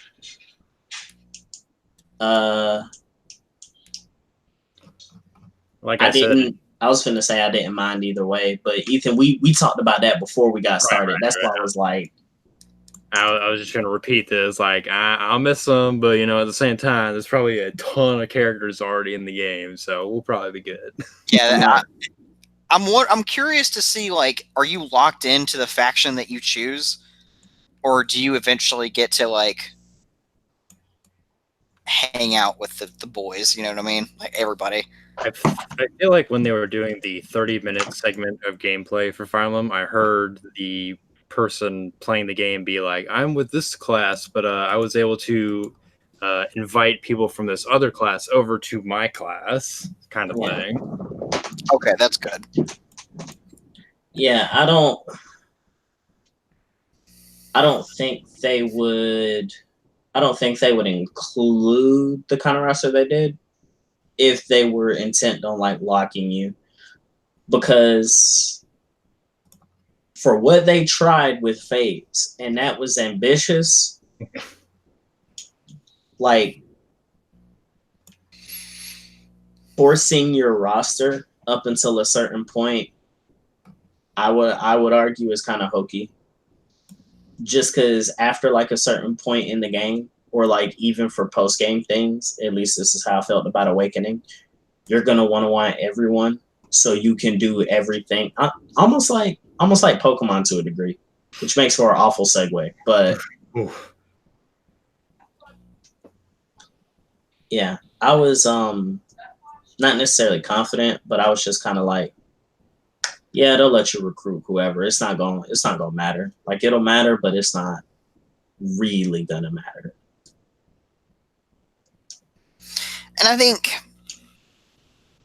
with the level of customization and the amount of like interaction you can have with your units, as long as it's not like, well, there's no way it would be. As long as there's plenty of experience able to be gotten, and it's not just you locked into certain story missions like the past Fire Emblems have been. Right. I think that it'll be fine. What I'm worried about the most, DLC maps and shit. Bring them on. I'm ready for them. I'll drop the $1. Because Echoes had awful DLC. Make it good. I'll drop the $1. If Echoes had DLC that cost more than the base game, they did. The season pass was $10 more or $5 more than the base game. Wow. Yeah, I was checking the shop. It was $45. Oh, it's still $45. That's gross. Ooh. It's that I'm worried about that specifically. Because cherry pick those maps when I get done with the game. Because the DLC maps always have bonuses to where you can grind EXP or gold usually. Yeah. Now, George, you know as well as I do that there's a very real possibility that they could just bust out some mobile game action, bring in them heroes characters, and be like, all right, you'll go in wherever you want for these DLC maps. Can I wield the gun? Let me get the gun. George, use gun. I won't hesitate. You have to use in-game currency to fire it every time. Man, look. You don't have enough bullets, bitch. I can make some gold. I need to boot up that Awakening file, man. I was on my world tour. We out here trying to end it all at Apotheosis. I think it'll be fine.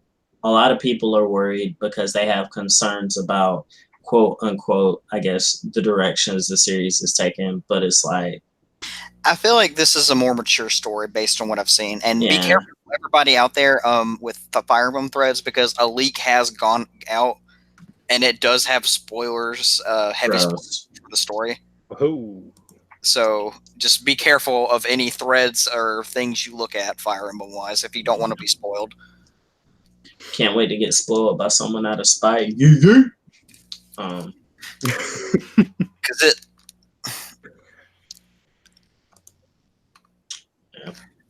there are a lot of gay options this time for female. Oh, no. On God? Yeah. Oh, God. Oh, God. There are a lot of gay No cap. options, especially if you're a female MC. I see you, Nintendo. I see you. I mean, I'm still going to male, you know. This glad is to it's a huge Yeah. step up from the Tamagotchi life fiasco. There's no Ooh. reason to be a female MC this time because they both look like trash. They Yikes. both look. I was about to say they both look the same. I'd be tripping. Let me look because my age is showing and how quickly I forget things. The female MC looks better than the male, but I'm still going to roll male. All right, let me get my three houses, my characters. Oh, bruh, yeah, nah, dog. You don't look the same, but like,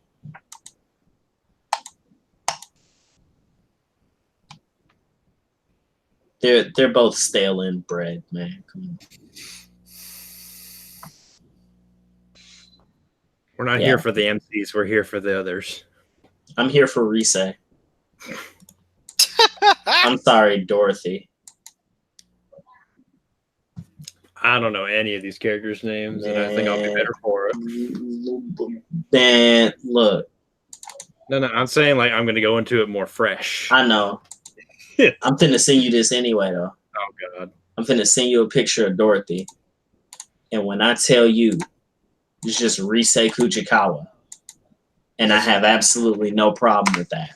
All right. Here we go. You open that up. Let's see what we got. Oh, man. Reset what you doing in the game. Man, she came to sing a song, bruh. She said this is her true story. Did you answer? It's time to make history, yeah. I don't know. No, not a dancer. Ugh. Oh my God. I guess George is going to have to fix that. I joked about singing a song. She's a songstress in the game. Hey. Bruh, they did this on purpose. Yo, who they got from Atlas on here? I need a list of the team, like right now. George. Talk to me. They didn't have Shimigami Tensei 5. They did not have S&T 5. Yikes. So I think we should run the list down a little bit because I think it's getting late. It is. We're looking at 2.5 hours. So Resident Evil 5 and 6. No More Heroes 3. Man, I wanted to break my desk. Were you pissed or are you happy? I was happy. Beautiful. Looks They like hit us with that henshin, and that's all I needed to hear. Man. Panzer Dragoon. Is that a remake? Yeah. Yeah. Okay. Yeah. Wow. Which I was like, okay, Sega. All right. I was watching Max's reaction just for when that game came up. Yeah, because he's so about it. Oof. Astral Chain looks fucking hot. Oh yeah. It's looking better and better the more gameplay. I saw some of the I was gonna say I saw some of the gameplay at the Treehouse. Like it is platinum through and through, but at the same time it is platinum like I've never seen it before. Like a lot of the stops are pulled out, and if anything, that makes me more excited for Bayo 3 whenever we take a look at it. If we take a look at it, it wasn't at E3. Oh my God, why? Because they're too busy working on that game. They are. Also, they're too busy working on it's Astral Chain.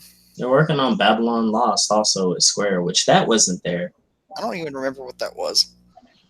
Knights something. We saw it and thought it was Drakengard stuff, but then we actually saw it and was like, nah, this can't be. It's like something else. Daemon X Machina has 2 new trailers. So there was the new trailer they showed during the direct, and then they released another trailer detailing everything that was brought to their attention during the surveys after the first demo, and everything that they fixed, like tick for tack, piece for piece. It was like, hey, you guys had a problem about motion controls, so we made motion controls more fluid, but also optional, which I think there were no motion controls at first, but it's like, we added them, but we made them optional, but streamlined them. We changed controls. We modified jump height. Like it like a whole ass patch, bro. Like I love it. I can't wait for it. Ultimate Alliance is the thing. Mm-hmm. It looks fun. It's like, hey, you like X-Men, Fantastic Four, and Marvel Knights? Yeah, you gotta buy them. Hey, you like Miles Morales? You don't gotta buy him. He there. Which, to be fair, a lot of the returning characters from not Marvel Studios franchises are in the base game. So don't want to misinterpret it as, hey, if you want any X-Men in the game, you have to buy them, because like Magneto, Wolverine, Psylocke, they're definitely there, of course. Cadence of yeah. We I want to circle back around to that, because we're gonna try to nail that before we out of here. Cadence of Hyrule. Yeah, Cadence of Hyrule, Mario and Sonic at the Tokyo 2020 Olympic Games. I was hoping for this. Alpharetta freaking out about Shadow. Yeah. I don't know if I'm gonna buy it still, but I was hoping for this, because I'm like, Tokyo 2020 Olympic Games, come on now. Y'all gonna pass this up? Boy, I just got the Bard outfit and I look fucking hot. I thought you were gonna say you got the most bomb news. I was gonna be like, oh, bro, drop it, and then you didn't. So no, I signed my lease today. Oh, hey, cool. George, they added Tony Hawk Pro Skating to Mario and Sonic, so I have to get it now. Animal Crossing New Horizons looks great. Oh my Plays great. Which, I mean, I don't know how you would judge the gameplay of an Animal Crossing game, but they did add a lot of features, and everything just looks so much like cleaner and brighter. You ready for Jank Island? Ready for Jank Island? I'm ready to get ganked by Nintendo. My fucking bank account is just suffering looking at this shit. Bro, don't talk to me about November. It's gonna be rough. November and okay, July's the first thing I'm getting, because it's all Fire Emblem for July. Oh yeah, bro. Nintendo takes your money. It'll be Nintendo this year round. Then Kojima takes your money. It'll be Nintendo, Kojima, and then Square. Yeah, which they're already taking your money because you have a 14 subscription. Yikes. Yeah. Yeah. Yeah, Shadowbringers is gonna be fucking great. Oh god, I have to pay for all this stuff on top of having a WoW subscription for Classic. Yeah, you do. God. A Breath of the Wild sequel, which was surprising. Yeah, I like the direction they're taking. It's eerie, and I very spoopy. Very Temple of Doomy. They interviewed the homies, and they were like, "This will be darker than Majora's Masks." Majora's Mask, not masks. Sorry. See, that's fine, because Majora's Mask was just creepy. Yeah, it was just creepy. I mean, Twilight Princess had some real. Twilight Princess had some fucking like Eldritch abominations. Kind of bullshit. Kind of hoping we go back to that, but in a Breath of the Wild setting, that'll be great. All right, so circling on around back to Pokemon. Ethan's not happy. Is it because of the home thing? Yeah. Yeah, I heard that. I was like, honey, you can't do that to me. Yeah, they can. And they will. So my thing is that they're either patching it out with like a later like 2.0 patch, so you can get them in, or they're going to make you buy a third game that they have had more time to develop. Pokemon Gun. I feel that. The gun that you wield to protect your friends. I also want to, like, what did I do? I brought it up with you, George, but I like Uh-huh. the idea. I like the idea someone brought up. It was like they'll like release new raid events in the wild area with like Pokemon that aren't in the game yet. Yeah. So you can add it in that way. That would be fun. I asked the question, in what practical way would you want 800 plus Pokemon aside from like completion purposes? Oh, well, it absolutely just depends on what Pokemon they leave out, because if they leave out people's fucking favorites, then what the hell? And If I mean don't get that's Pokemon at this gen, I'm gonna be pissed. I mean that's what Ethan was saying, like, you know, having favorites, but I was also just like, well, you know, favorites aside, what reason would there be? Because with that kind of logic, like I can see that they wouldn't see a reason to have 1,000 plus Pokemon in the game, because that's a lot to kind of produce. And Masuda also made a mention of balancing, which, okay, clearing the air, because a lot of people kind of cry foul whenever it comes to thinking that a franchise under Nintendo is giving some kind of consideration to like the competitive aspect. But when it has come to Pokemon specifically, Masuda has made decisions with respect to balance, like in terms of megas, what certain moves do, the typing changes, adding types, stuff like that. Mm-hmm. So I understand, which, let me preface this with, I don't defend any of it, but I understand it. I understand that for balancing purposes, it's like, why would I include all of these? Because you're going to end up with something crazy and it's going to be whack, and VGC is just going to be the same 6 teams all over again like that one year. Mm-hmm.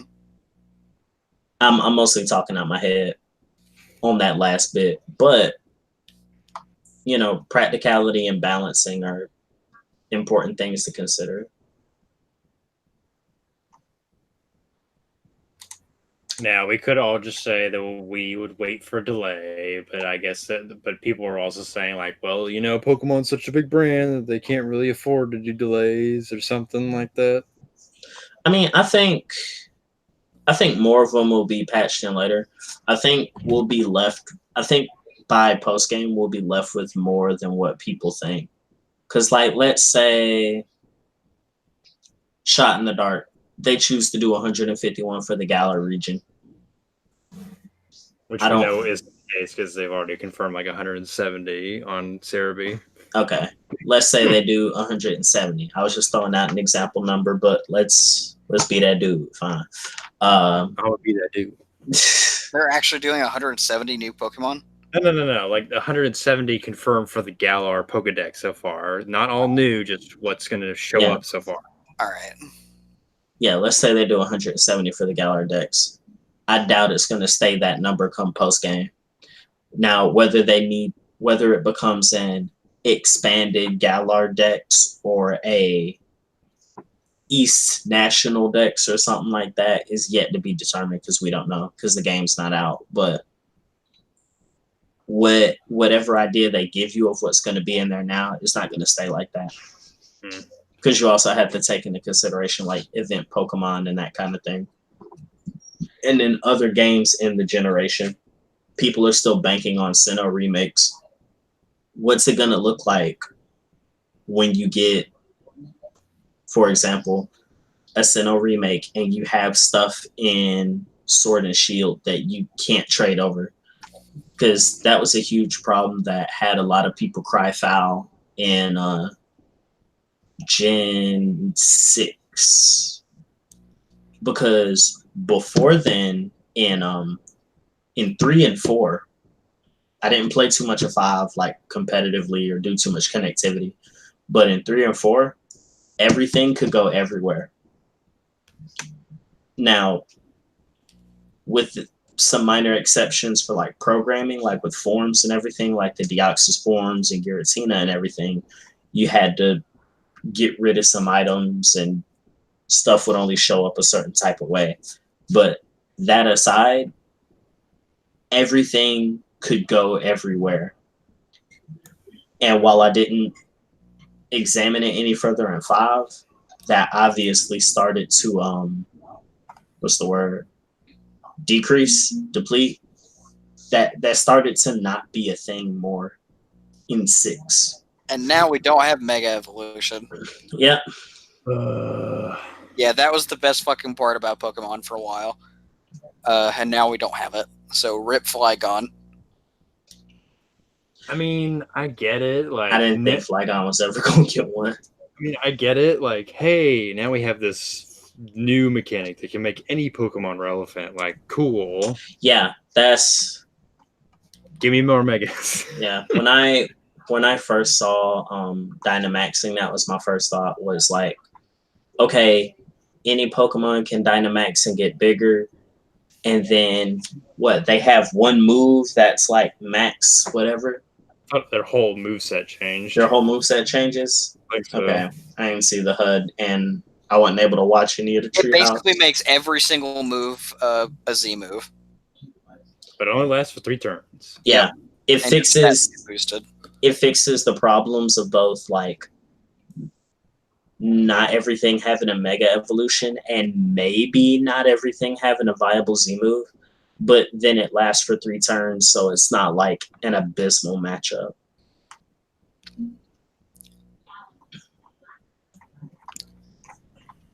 Someone's called it Dexit online, and I laughed my ass off. Y'all are awful. It was so Y'all being the internet. fucking funny. Okay, so I'm looking at a screenshot of Pokemon in Dynamax form. With Power the just went out on the E3 show floor. Go ahead. Yikes. Nice. With the UI showing his moves, and Growl and Taunt both turn into Max Guard.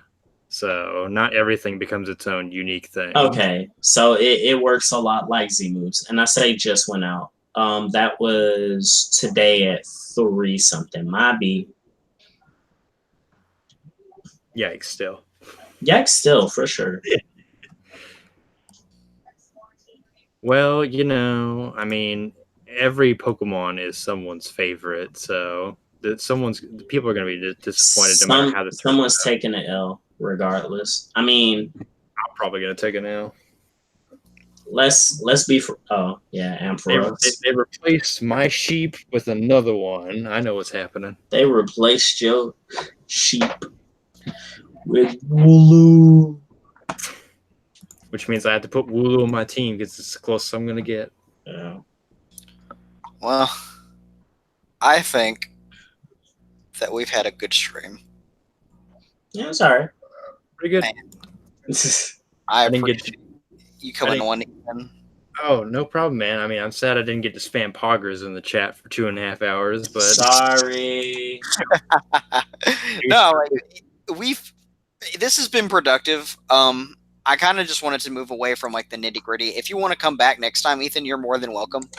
But I just wanted to save like the specific talks for the big news that we heard and the implications of stuff for next time, just because I feel like we'll have more time and we'll have more energy and it'll give us more time to think about what we want to talk about and like what we think will happen because of certain things. Because there are good and bad things about like what we've seen at E3. What? What, bitch? I'm gonna send it to you. Oh. Okay. Okay. George just threatened me with a good time, so No. I think we'll end the cast there. This is not a good time. I mean, if you gotta go, you gotta go, man. I understand. No, it's fine. I don't have to go. I gotta go. I'll send it to you too, Ethan. All right. I'm not. Hold on. Oh. Oh. Ooh. Oh. It's hot glue, right? Chat don't need that. It is. It is hot glue. Oh, It is. thank It God. is. It is the hottest glue. Oh. Is It's that rhino glue. Who retweeted this? No, that's Gorilla Glue. Shouts to my boy Rat Baby. All right. Well, I think I've had enough internet tonight. So did E3. Oof. Well, thank you for joining us, everybody. We will be back next week with Shelly Monday night, probably around the same time. And likely Brian also. Most likely. Likely Brian. I hope. But we will be back, and we'll talk more about just some things that are on our minds and like the consequences or the good things that we're expecting because of this E3 and the direction that the companies will be moving in. Yes. And if you have anything you want us to talk about specifically that's weighing on your mind, tweet at us, leave a comment, do anything, interact. We like it. Oh yeah, and likely Ethan too. I hope. Yes, tweet at Ethan, please. I mean, I was Down for it. I was thinking Monday would just be like me and Shelly screaming at each other. You know what I'm saying? Good old knockdown, drag out. 10 votes, and it looks like Primrose wins. Hey! God damn it. All right. I mean, hopefully there won't be too much streaming, because otherwise I'm gonna have to tell chat to make. Nah, man, we're gonna have a Monday Night Raw. God. Thank you again, everybody, and have a good night. Play Skullgirls. And Under Night.